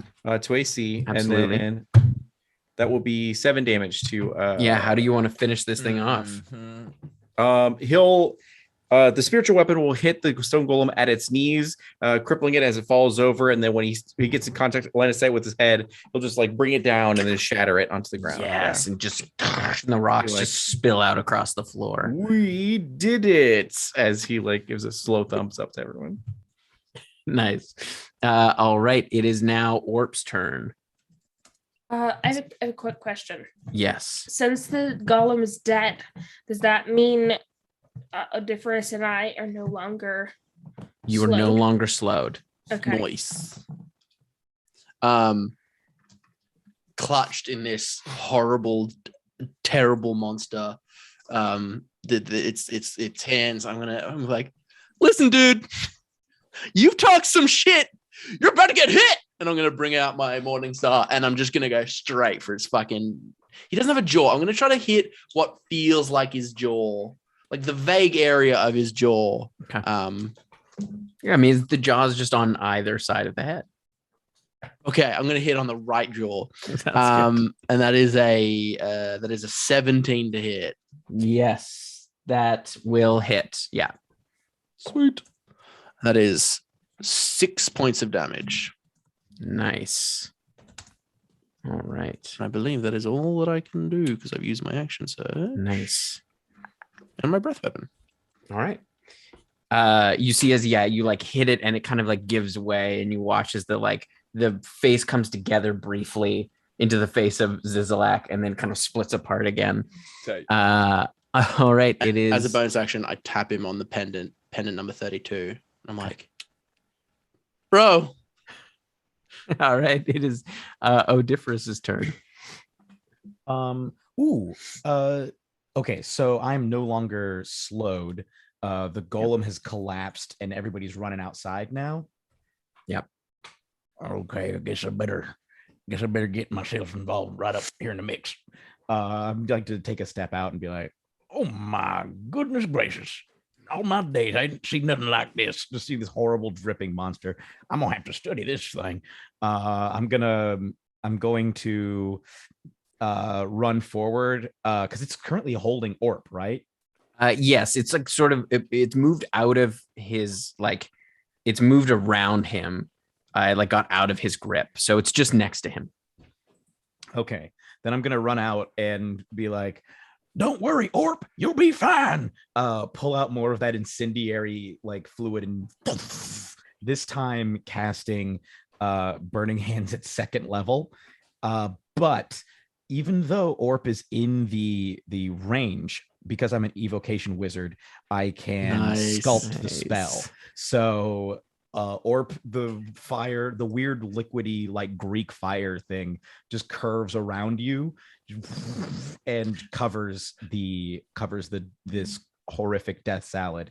Hey, bro, I appreciate you. And I try to dap him up.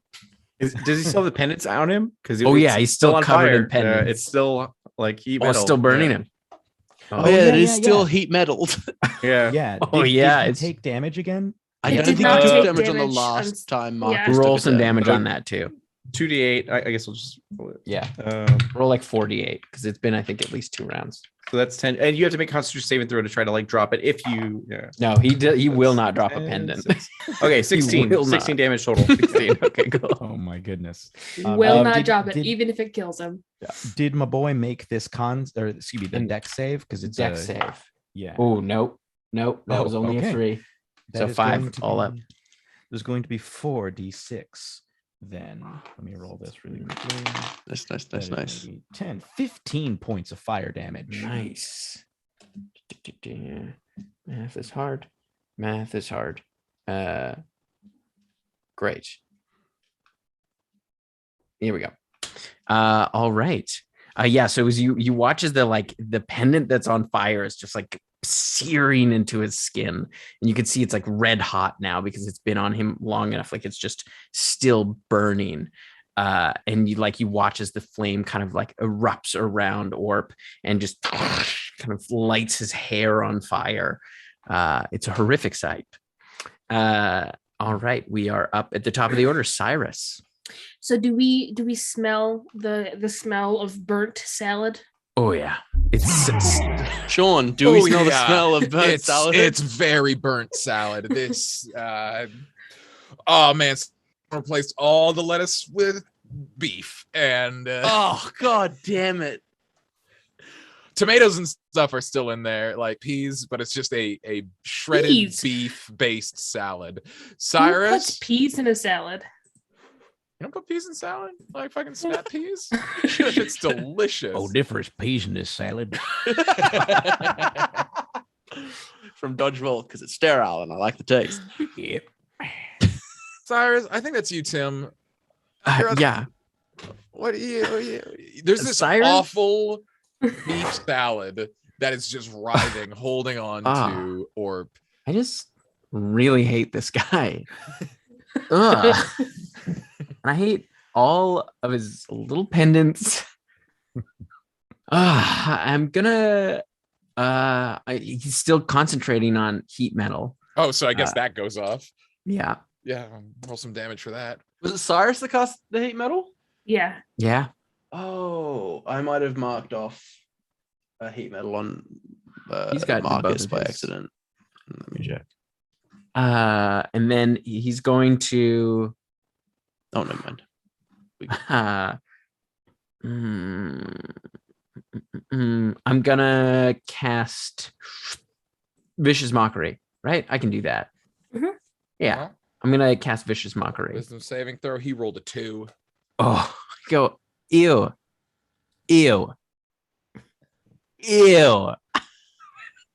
That's it. That's all he says. Roll damage and give me that burn on him as well.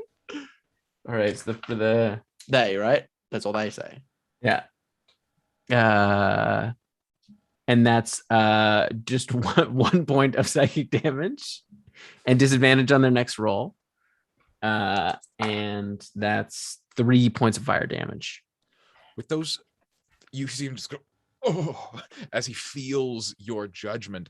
And you see this pendant that has just been on his chest, burning deep into him, and you see it sear into his heart.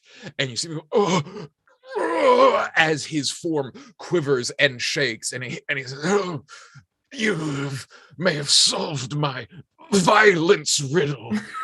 But if you think killing me is the end of it, you might have been right on any other night. I'll see you soon. As he just like melts into just brown goo and dissolves into just a puddle with 46 pendants. Odiferous takes it to the sludge and then like puts it in the jar. Yeah, Odiferous. Keeps the sludge. Fuck the pendants. Give me the sludge. Oh, I Is start grabbing pendants. Yes. is Orppe covered in the sludge? Oh, Is- yeah. Or there is not a part of you that is not covered in sludge, right? You can imagine it. It's got sludge on it. Ugh. There's sludge where there should not be sludge, and that's everywhere and anywhere at the same time. And Orp, listen.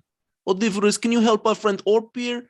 I think it's a win-win situation. They have something you want. You have something that you take off of them because you want it. Huh?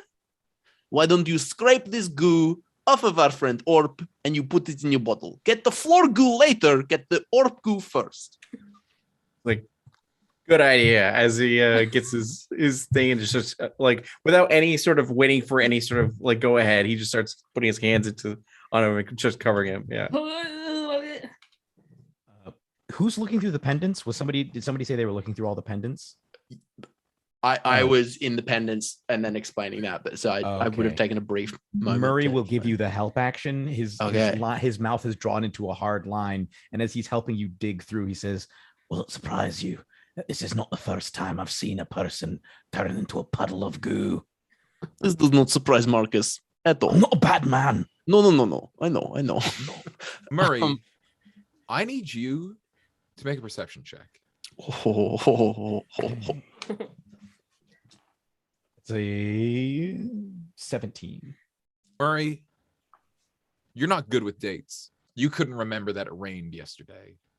But of all the days of the year, this is your least favorite. Because outside the doors of this room and outside of this observatory, ever so faintly, you can hear the voices of people who found out just what kind of a man you were in your past. Oh, And no. you get the sense that there is something about one of these pendants that is, they sound like they're getting closer. None of them are in the building yet, but you can hear the voices of the spirits come from the afterlife are amassing around this observatory. I'm going to, as my face just the color drains from my face, I'm going to grab very, very firmly onto Marcus's lapels, like onto the lapels of the trench coat, and say, Marcus, the spirits, they come for me. We've got to get out of here. It's something about these pendants. There's something wrong with the pendants. We've got to, the souls, they're coming. I think Zizalak may be out there too. Give Marcus 5 to 10 minutes. He wants to try on some of these pendants. They look. We don't pretty have cool. 5 to 10 minutes. Yeah, but they will make me look pretty badass. I start smashing the pendants. I'm gonna take. Straight up Hey, just start whoa! I'm gonna put one on my neck. Whoa! I've got like a handful of 5. Come on, in dude. an absolute frenzy. That is not cool. Come on. You smashed a really cool looking one. That would have gone really good with my katana at home. Come on. Orppe doesn't know how to react to Murray smashing the pendants. And so he's just going to take a clump of the goop off of his shoulder and just like chuck it in Murray's face. Whoa, we're chucking goop now? Come on. We are friends here, or at least work colleagues. And You the whole don't time, throw goop at work colleagues. Odiferous is still like just like putting the sludge from her body. Like, stop moving. Jeremy, Yes. as you go, just actively smashing these visibly magical pendants as we have seen, I need you to roll a D100 for me, please. Oh, dang. Okay. I have So- put on one of the pendants as well. Do I need Well, to roll it? no, that's not the one you smash. We'll deal with that. Okay. Maybe a 28. 28, a 28. That's okay. So as you bring it down, you smash one of these just simple copper pendants that says talk bad, get mad. Nothing happens. A lot of the pendants are some sort of correlative properties between what you say and how people should physically react to you. Talk nice, feed ice. But you hit this one with like a green little emerald in it, and as it shatters, and this wave of magic hits the 5 of you, and you feel yourselves lift off of the ground like gravity doesn't apply to you, and you realize you all have a fly speed of 50. Oh, this is. You smashed this one? I could have worn this. This is so badass, though. It's pretty cool. You are unsure how long this sensation will last. Let's go. Let's get out of here. I put on a Let's get second away from pendant this town. with the other Let's get pendant that I've away. already put on. Did we get them? Go ahead. No, you go. I was just gonna say, do I still get to throw the goop into Murray's face? Yes. Okay. It just A happens. large Murray? handful of goop gets like thrown in your face. Murray has had so much goop in his face in his lifetime. He feels more comfortable, honestly, at this point. He's like, you just see it run down, his eyes staring through the goop as it runs down. And he's like, We go, Ew. let's go. Can I Ew. with the help action that Mari gave me, can I try to find the pendant of remembrance? Make a We have a thing where it's history Odiferous- check to know. Odiferous will what also that do is. detect magic as well. Ooh. Just off the bat, of these like 40 pendants that are left, like basically 1 out of every 4 is potently magical. I whilst putting the 3rd pendant over my neck, rolled a 16 for history. Marcus, you've lived in Azura all your life. This is my home. You were from born here. and bred in these swamps, and Yes. you know Why my toes are so pendant muddy. of remembrance is a sacred pendant that is actually the cause of this this ripple. Oh, Tell me, Jeremy, what is this the cause of? It's the cause of this rippling spiritual effect that is bringing all of these spirits, not just like it's what allows the spirit world to connect to Azura every year. It's essentially like a clarion call that pierces through the dimensions, and the spirits are then able to cross over, heeding the call in order to mingle with the living, and in some cases air grievances.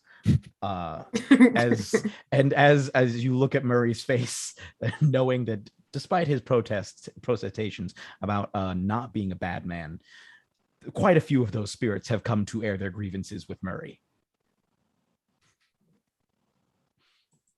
Who's Marcus right now?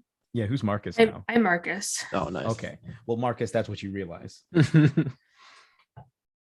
Does Murray see the spirits begin to encroach and everything, and like? Oh, you can hear them getting. You recognize their voices. They're getting closer and closer.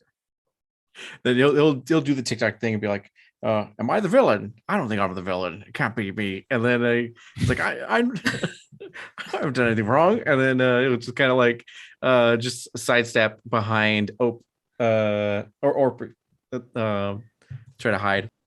No, don't. Hold still so I can get that goop off your face. Thank you very much. As I start scraping his face. Oh, that's good. So, like, can we get out of here or what? I don't want to be like that guy, but like, it's pretty obvious that we should fly through the dome. And Cyrus is gonna fucking. Orppe is right there with you. Yeah, Cyrus is gonna like fly up. It's gonna be like, I actually can't break the dome. That's not what You're gonna try and break through but the dome. but Cyrus is going to play their harmonica. It's what's the harmonica called? Fucking, you don't know, ask in character. But does it not have a label? Yeah, the harmonica is called trombone. It plays trombone, and it's a rousing rendition of X Gon Give It to You, to give to on Orppe. Harmonica. Yeah, on the harmonica to get him revved up to break through the ceiling. Cursed cover. Yeah, Orppe is fully gonna try to fly right through the ceiling. Okay, make me a strength check. Guys, we're supposed to be doing something, right? Yeah, science. And I'm going to put a little dip a pinky in. No, Taste the goop. 20 not natural. My hand. You got a dirty 20? Not natural. Yeah, dirty 20. A dirty 20. You see spider cracks begin to appear all over, like across the dome. You haven't quite broken through, but like there's like you've made a chip, and you can tell like a one or two more good, and you can make it right again. Through. You get fucking inspo again. It keeps going. It's picking up. 24. Ooh, the next time is you hear like the full-on Peter Pan. You can fly. You just shatter through this thing. It's like the ending of Charlie and the Chocolate Factory, or Willy Wonka and the Chocolate Factory. I'm holding someone's hand because I can't see. I'm blind. Yeah. You got glass in my goop. Come on. I'm gonna fly up after them. Oh, and actually, Odiferous, you've been scraping all of this goop. I also dipped a pinky and had a little taste. Yes, for science. You had cast Detect Magic just before we swapped, I believe. Yeah, that is something that I had done. Okay.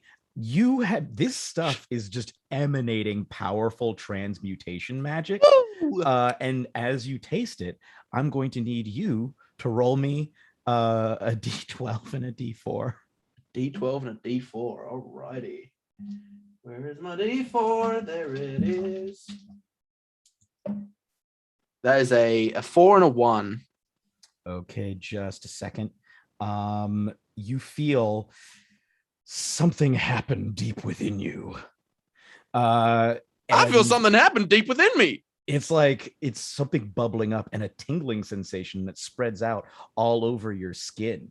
And as you look down at your skin, your normally brown, sort of dirt-colored skin starts to you see it like starts to raise up, like different sections of it start to raise up, and it's like in like a pattern that extends down and starts to turn reddish. You see your limbs, like you feel them draw into your body. It's not like a painful sensation, just like a weird thing. It's like if you've ever read Animorphs, it's as gross as that to everyone else. Nice. What on earth? Like horrific sound effects as you see. I can hear my bones cracking. Odiferous, and you hear your organs rearranging. Woo! All that goodness. Odiferous transforms from an earth genasi into a kobold. I'm a kobold. Standing there, having transformed because he ate some of that goop. Oh. So we have a flying kobold right now. However, the dome is fully there's an opening in the dome. If you guys are trying to fly out, the spirits, you can hear the moanings and everything. They're trying to come through into this building. With my detect magic still up, can I try to see if I can like find one of the pendants that's the pendant of remembrance? Or did we already deal with that? I can't remember.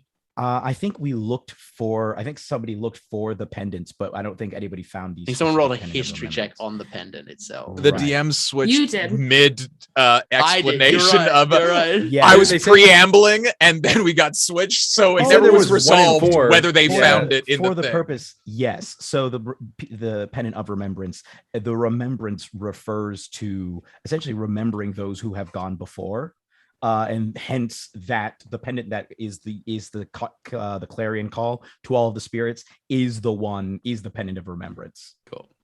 I'm gonna grab that. I'm gonna make a nice little anklet, put it around my feet, and then I'm gonna soar out of the roof hole. You're now like your taloned feet as you're flying out of here.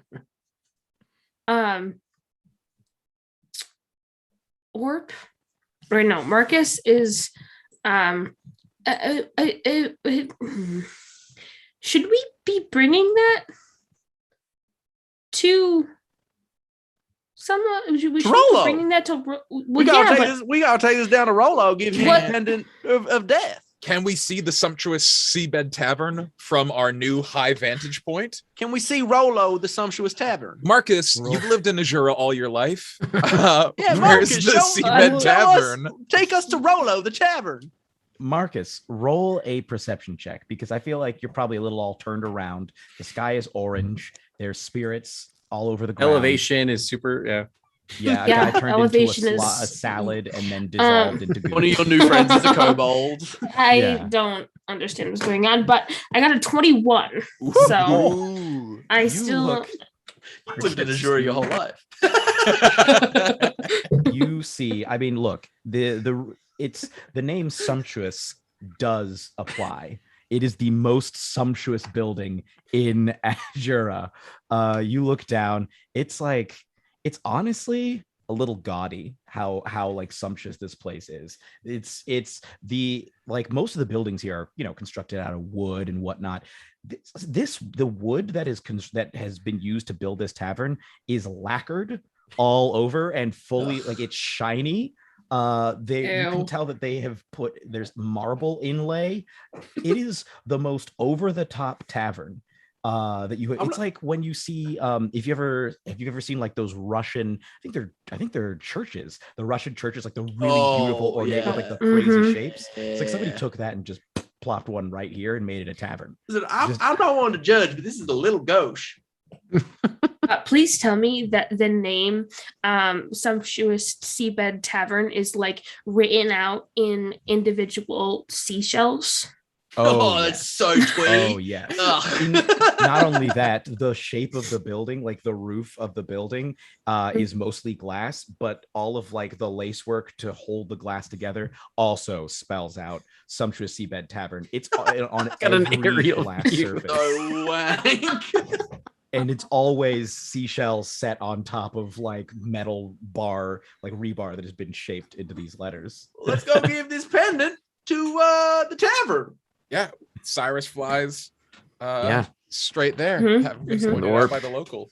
I'm going to look over at Marcus and be like this, and I'm going to stick my arms out behind me as I fly. I'm doing it right. Yes, that's perfect. That's perfect. Now, who was it? Oh, yes. I believe it was Murray who smashed the pendant and caused everyone to fly in the first place, right? Yes. Murray, I think so. please roll me a D4. Oh no, God. we're all gonna fall. 3. Okay. You all are shooting towards the tavern. Below you, Murray, you can see the spirits have like, hey, running floating along the ground. Have you? Hey, yeah, like just floating, following you in this direction. And as you all are like, you feel yourselves not really being propelled. DeAngelo, that's All right. So what happens at this moment is you guys are being propelled towards the tavern, making your way there. Magical moment. You're all holding hands and like giggling as you're flying and everything.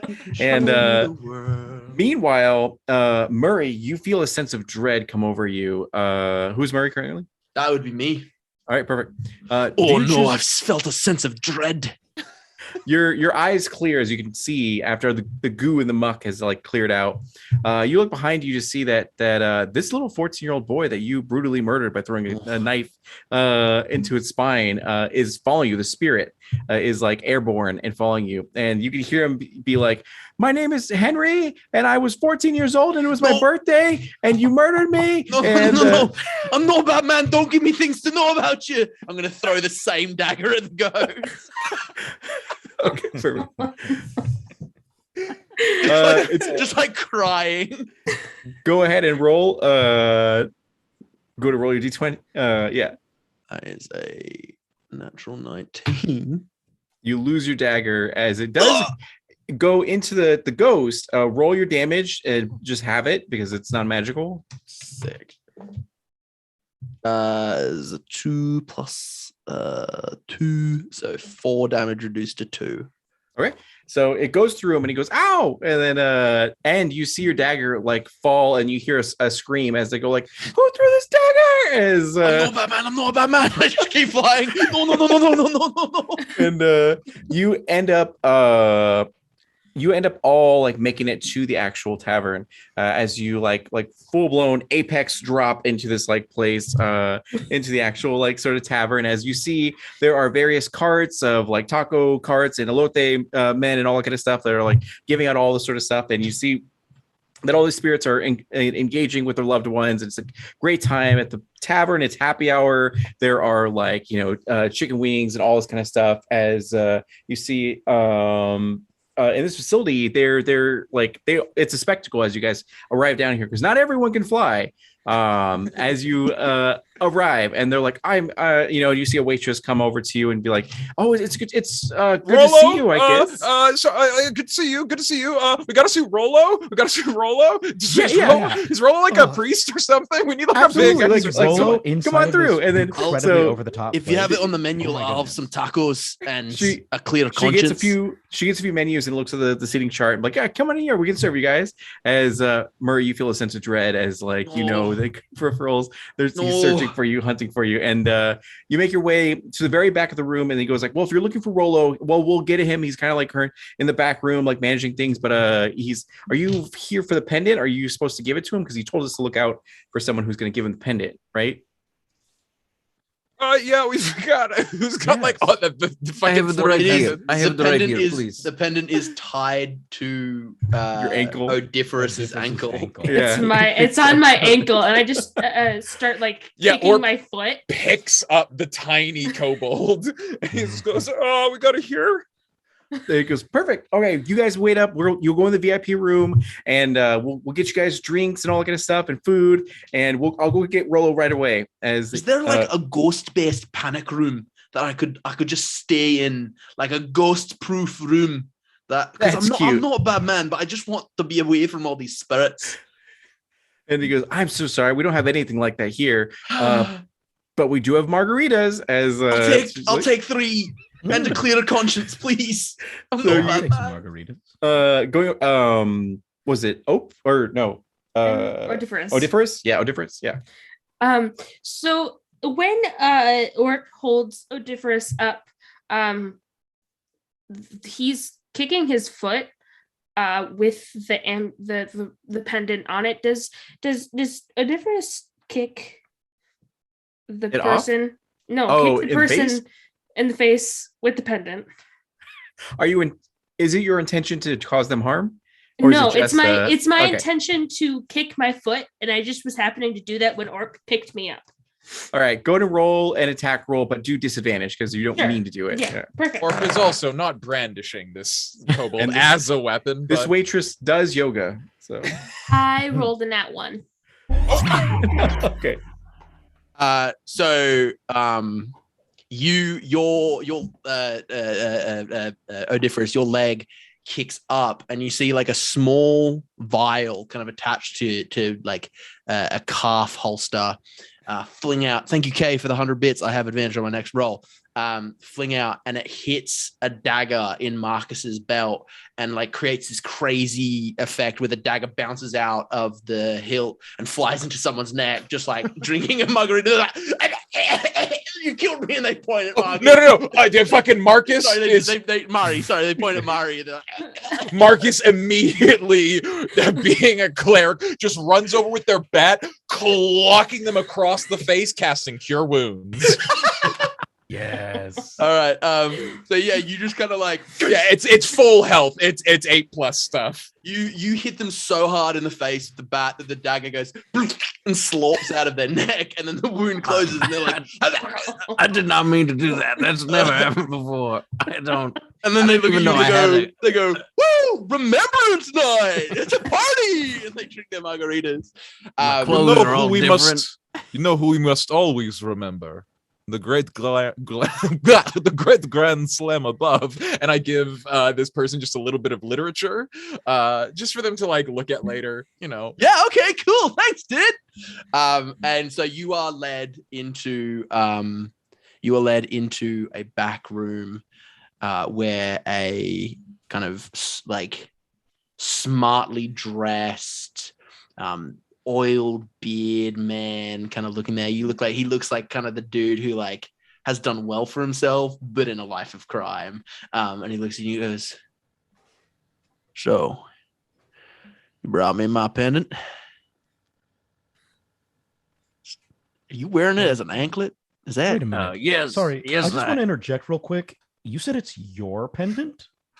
Well, I mean, it's my pendant when you give it to me. He puts his hand out. I think Orppe is going to turn to everybody else and say, "Hey, folks, why did we do this? Sorry, just running through this because we don't want to go to jail, right? I freed you from prison. I paid your bail. Now you're paying me back with that pendant that you're holding there. What do you want with this? What do you want with this pendant? That ain't a part of the deal. You got the pendant. Just hand it over. You've gone this far. Okay. I mean, look, the thing is, I've already had to kill a lot of people today, and I'm anticipating. I heard a word on the street that some random kid got murdered. Just straight murder. That wasn't me. That wasn't me. Yeah, he did. It wasn't. That wasn't us. Listen, Azura people go missing. It's fine, but I would love that pendant. Okay. You meet that weird centaur guy?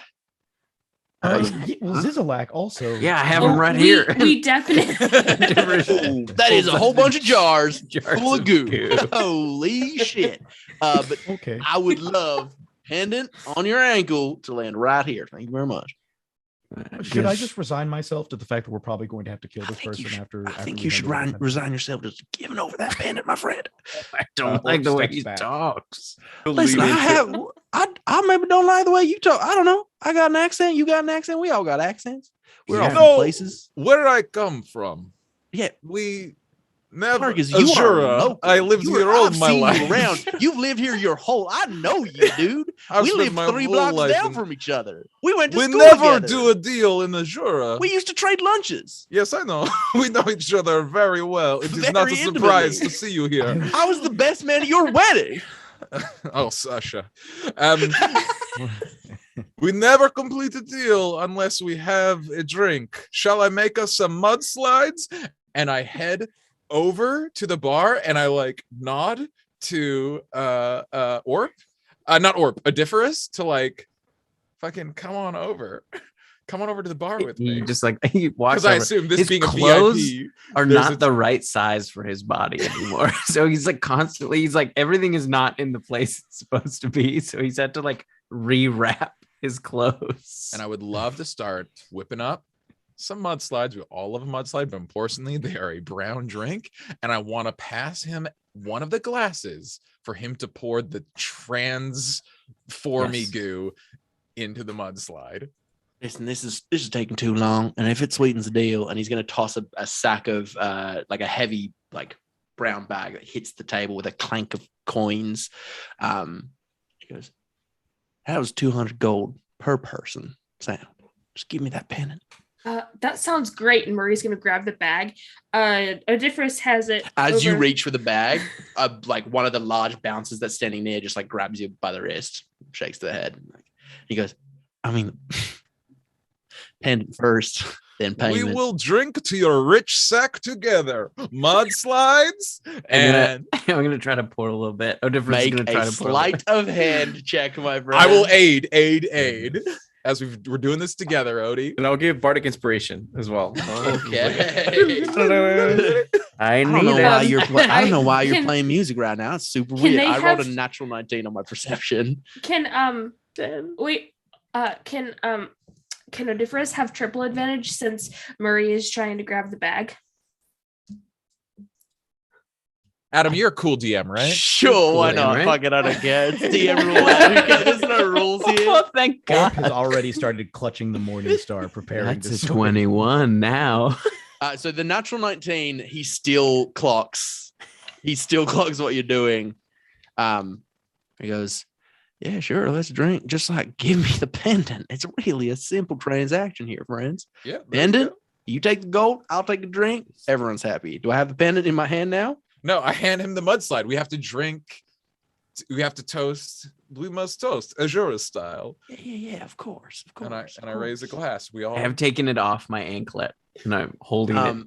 He's gonna signal to a bartender and he'll be like, "Sorry, they forgot my friends here." And he hands off the one that you headed to one of his bouncers, and the waiter brings over 2 more mudslides. He takes one and gives the other to his other bouncer, and he goes, "Cheers," and he just takes a sip and puts his hand out. Can Orppe Cheers did to Orppe that. know that we were just trying to poison this man with transformative ooze? Sure, make a perception check to beat a 21. Okay, here Let's we see go. if I don't know. Murray can't even beat that. So Okay, wait. That's a natural 19. Let me see. Perception is +0. Nope, this is just an Azuran custom. Okay, then I don't do anything.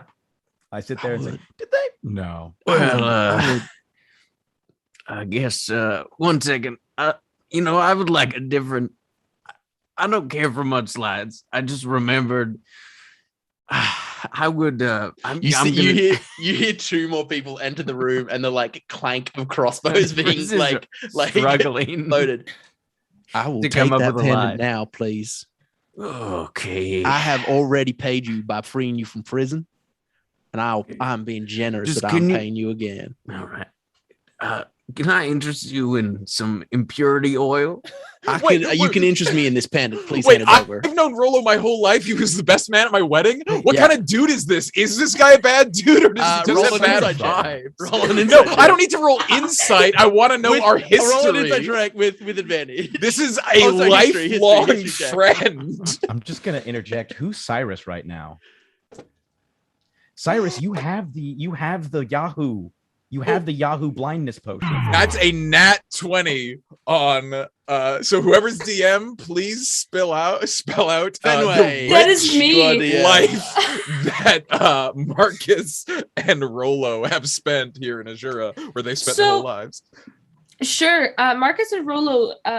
Rolo has never been a bad guy to you. However, he is definitely a worse guy than even Murray is. Oh, he's a bad man. No, He's a very bad man. But he's never been bad to you. But you definitely know that he has made he has made his life very well off by making other people's lives very not well off.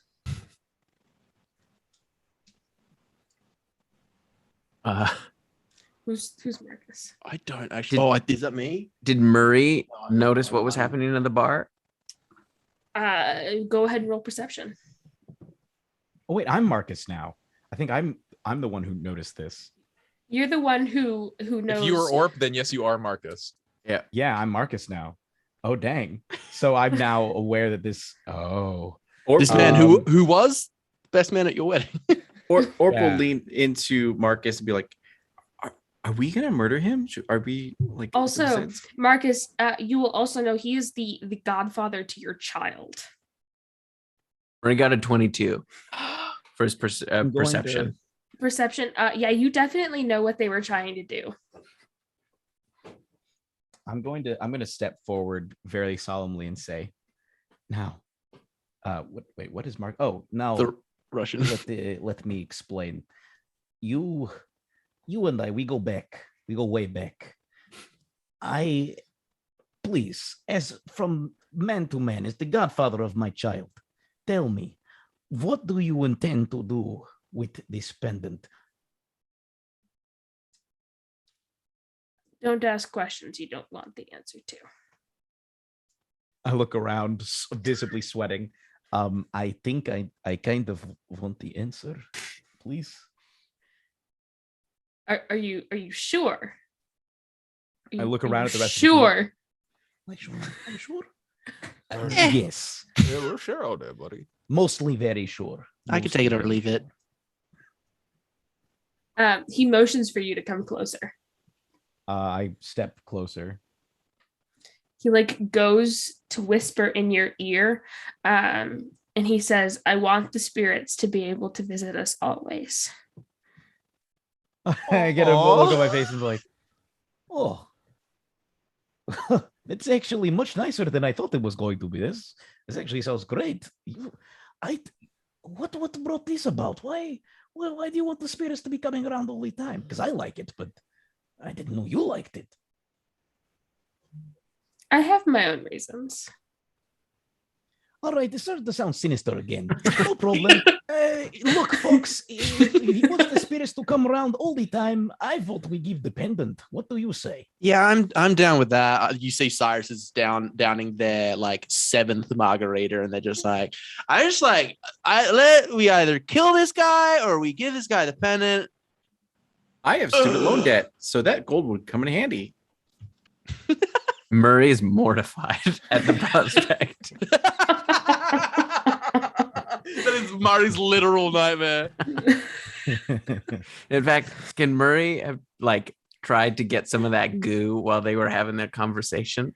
If you want goo, Odiferous is thrilled that anyone wants to. He would have grabbed some goo. Orppe still has some on them, by the way. They're Odiferous didn't get all of it before they started flying out, so Orppe is still covered. Can Murray try to knock some of it into his drink, his new drink, with his cunning action, his sleight of hand? Sure. Go ahead and roll a sleight of hand. So into whose new drink? Rolo's new drink. I thought Murray was going to try to drink the goo so that he would change so the ghosts wouldn't recognize him. That's a better idea. That really funny too. That's only a 9. Whose drink you were spiking. You are able to knock it in there.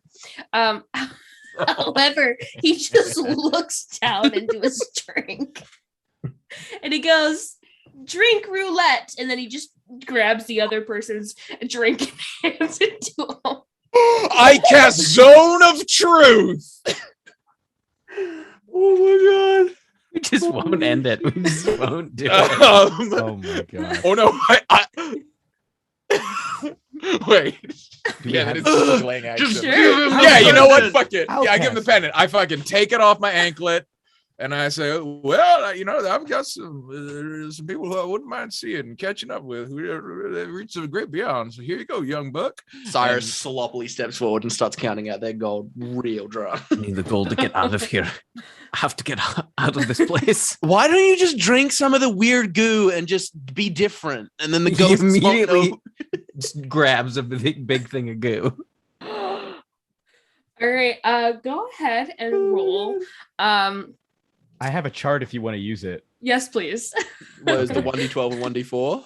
Yeah. I'll roll the 1d12. 2 dice of 4. I'm gonna have to ask.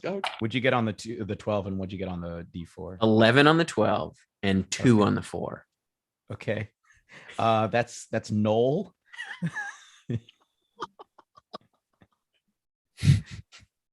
So again, like Jeremy had described it previously, you could hear your bones cracking. Such and a gross sound. You can hear your organs rearranging, and like your face and your whole body starts to like sprout hair, and like your teeth elongate, and now you have like really large canine teeth. And you grow. What was Murray originally? Human. Murray was a Tiefling. A tiefling. Oh, A tiefling. Described as a human. So Sean just described them as a human. He didn't know that he was a tiefling. Okay. Murray just assumed he was a man. Your human horns, your horns like shrink into your head. Oh, I didn't know those were there. He had too much hair. He never saw them. And your tail transforms into. That's what that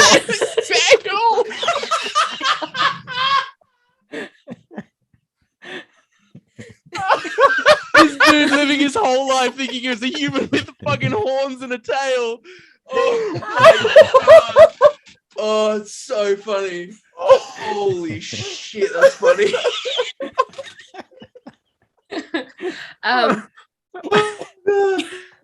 And so you are having multiple identity crises right now, because you went from thinking you were a human to realizing you had horns and a tail and not understanding where those came from, and then you immediately changed into a gnoll, which is not something that a lot of people around here have encountered, because they are not swamp creatures.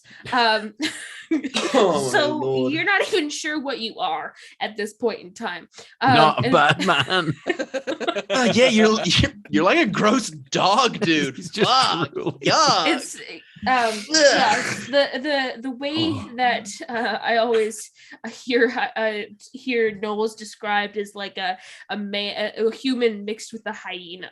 Yeah. So it is not a pleasant sight right now, although somehow it is better than the centaur you saw earlier. Salad. So He's just like licking his lips. I'm not a bad man. Stop doing it. That's so gross. Here, help me count out this gold. Stop licking your face. Ugh. And Rolo just like looks at you, very weirded out at this point in time. Also, both of the bodyguards have taken drinks of their drinks. So I'm gonna roll for them. And Jeremy, can you tell me what they turn into, please? Okay. The first one got a 4. I think only one of the bodyguards got the. He rouletted. Yep, he rouletted. And so the first one is a 4 on the D4 and 8 on the D12. Okay. Okay. That one's Simic hybrid. So I guess they would grow a bunch of like animal parts in like a carapace and would get like acid spit and gills. God. Well, so that happens, and like can't breathe all of a sudden. One of the bodyguards just starts suffocating and falls on the floor, and is like flopping like a fish, and then like every once in a while, like spurting the acid spit, kind of just like in random directions. Yo, this party got really weird really quickly, and also. Oh, okay. Roll Tim, I'm gonna roll the second one for that other bodyguard. That's a 12 on the D12 and a 1 on the D4. So that's a rabbit folk. He seems genuinely stoked. He's like, yes, this is how I've always felt. Oh, yes. And he starts jumping up. Rollo, okay. I see what you tried to do, but you know what? It's fine. I've got the pendant now. Thank you. And you watch as he like grabs it and his like he puts it over his head, and you watch as his eyes kind of glow that same kind of orange glow that you saw when the midnight sun kind of hit in the first place, just like flashes with that orangish glow as he's like, now I'm in control of the midnight sun, and this land shall be forever cast under the glow of the midnight sun. So thank y'all. It has been a pleasure doing business with you. Still can't tell if you're like a bad dude or a good dude. You're giving up vibes, man. I don't know. I'm getting the midnight sun signals from you. You can never die. Yes. Quick question. I'm not a bad man, but I would like to know, do you have any sway over the spirits? Because there is a meat salad out there who did promise vengeance against us. I'm sorry, you're going to have to take that up with the spirits. Everyone, they can't find us. If you drink the goo, they can't find you. I'm not a bad man, but you do need to drink this goo. Cyrus the goo again. Odiferous drinks more goo. Cyrus like shrugs and like puts it in their like 17th margarita and like downs it. Should we both roll on the chart? Let's roll it. Okay. Pretty into like my whole aesthetic. Like we're all in it together. They can track us through you. You have to drink the goo. We're starting a new life. You have to drink. You have to, it's good. I like being a gnoll. I'm not a bad man. Listen, no one's gonna get it when I say I'm obsidian. Like no one's gonna get that vibe. Wait. I had horns. I had a tail. I was never a man. Odiferous Murray just starts rocking on the ground. What does Odiferous turn into? Odiferous turns into a turtle. Yes, that's what Odiferous needed to be from the start. Oh my god, he's finally he's ascended. I feel complete. Cyrus rolled a 2 on the D12 and a 3 on the D4. Oh, Cyrus turns into a tiefling. Fucking carbon copy of Murray. They go, I'm Murray now. I don't like this, and drinks another swig of the.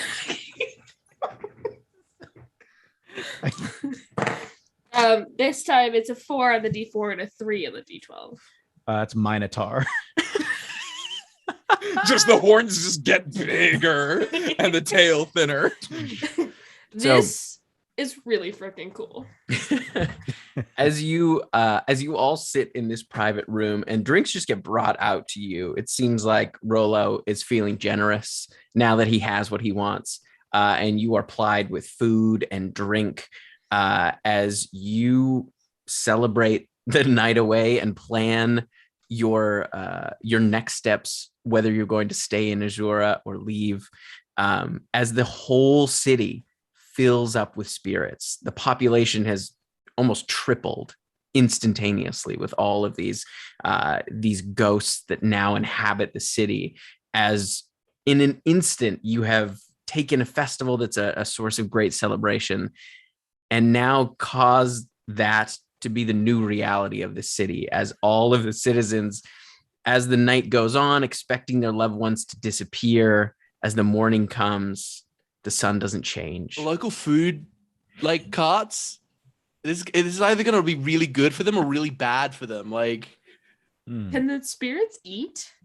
No, but all that festival money, you know, like people spend at a festival, but if it's always the festival, like It's just the economy now. No We're a tourist longer attraction. festival money. it's like Now the it's a- Arrested Development thing where they do Cinco de Mayo, but on the 4th, so that they make Cinco them de spend all their Quattro. money. Yeah, Cinco de But Quattro. now it's So they now spend it's a all their money tourist before attraction. Cinco de Mayo. You That's can come right. see the city of spirits. True, tourist attraction. Even That more, is- even more money coming in. That's exactly it. Azura now becomes the city of spirits, as you have now laid your mark on this city, and that's where we're going to end it. Yeah, I have a question, Tim. Yeah. Did you happen to set this particular one shot in a world that Blackwater currently exists in? No. Okay. I think I used the same place name, but Okay. we'll say alternate Because I reality. saw M get excited in the chat, and I was like, "That's a bold move Yeah, to just- allow us to be up in your world that you have spent a lot of time creating in this particular one shot. That's dangerous, my all friend." canon. Everything is canon always. Yeah, there you go. Oh my god! Thank you everyone for joining Oh. us. That was so much fun. Thank you, Jeremy. Thank you, DeAngelo. Thank you, Fenway, so very much for joining us. Wow, that was a really good time. I had a really good time. That was a lot of That fun. was amazing. fantastic. Yeah, That was thank you so much great. for having us. It was That was a good. blast. That was excellent. Just before we pop yeah. out, please Plug your things yourselves. one more time so that people maybe find you for the first time. Where can they find you again? Fenway, where can folks find you? Sure. So I am and have been Fenway Jones, also known as Fenway the Teen DM on Twitter, and at Jasper's Game Day on all of the social medias. So find me on there. You can also find more about Jasper's Game Day at jaspersgameday.com. We do a lot of fun things, and yeah, thank you all so much for having me. Amazing. DeAngelo, where can we find you? Yeah, you can find me on all social media at @_DeAngelo. My name is DeAngelo Murillo, and I'm a tabletop RPG performer, writer, amateur game designer, and a whole bunch of other things. Always creating events and projects to help our community with inclusivity and diversity and everything. So yeah, you can check it out there. And Jeremy? I'm Jeremy Cobb. I'm 1/3 of Three Black Halflings. You can find us, our show, wherever pods are cast. You can also find us on social media at TB Halflings, Instagram, Twitter, Facebook. And what is there anything? Oh, yeah, we also have a Patreon. If you like all that stuff, you can go check us out at Patreon. Amazing. /TB Well, thank you everyone for joining us. Thank you everyone who put bits in the chat to throw in a little extra bit of chaos. This was excellent. I had a lot of fun. And join us Saturday for the continuation of the Dresda Files while Tim and Em are on mat leave, run by, as you have seen tonight, the excellent Sean Deppner. Thank you so much. I don't think we have a sign off for this one. We usually have a sign off for our episodes, but I'm just going to do this. See you next time, buddy. Bye. Bye. Oh, we're Blackwater.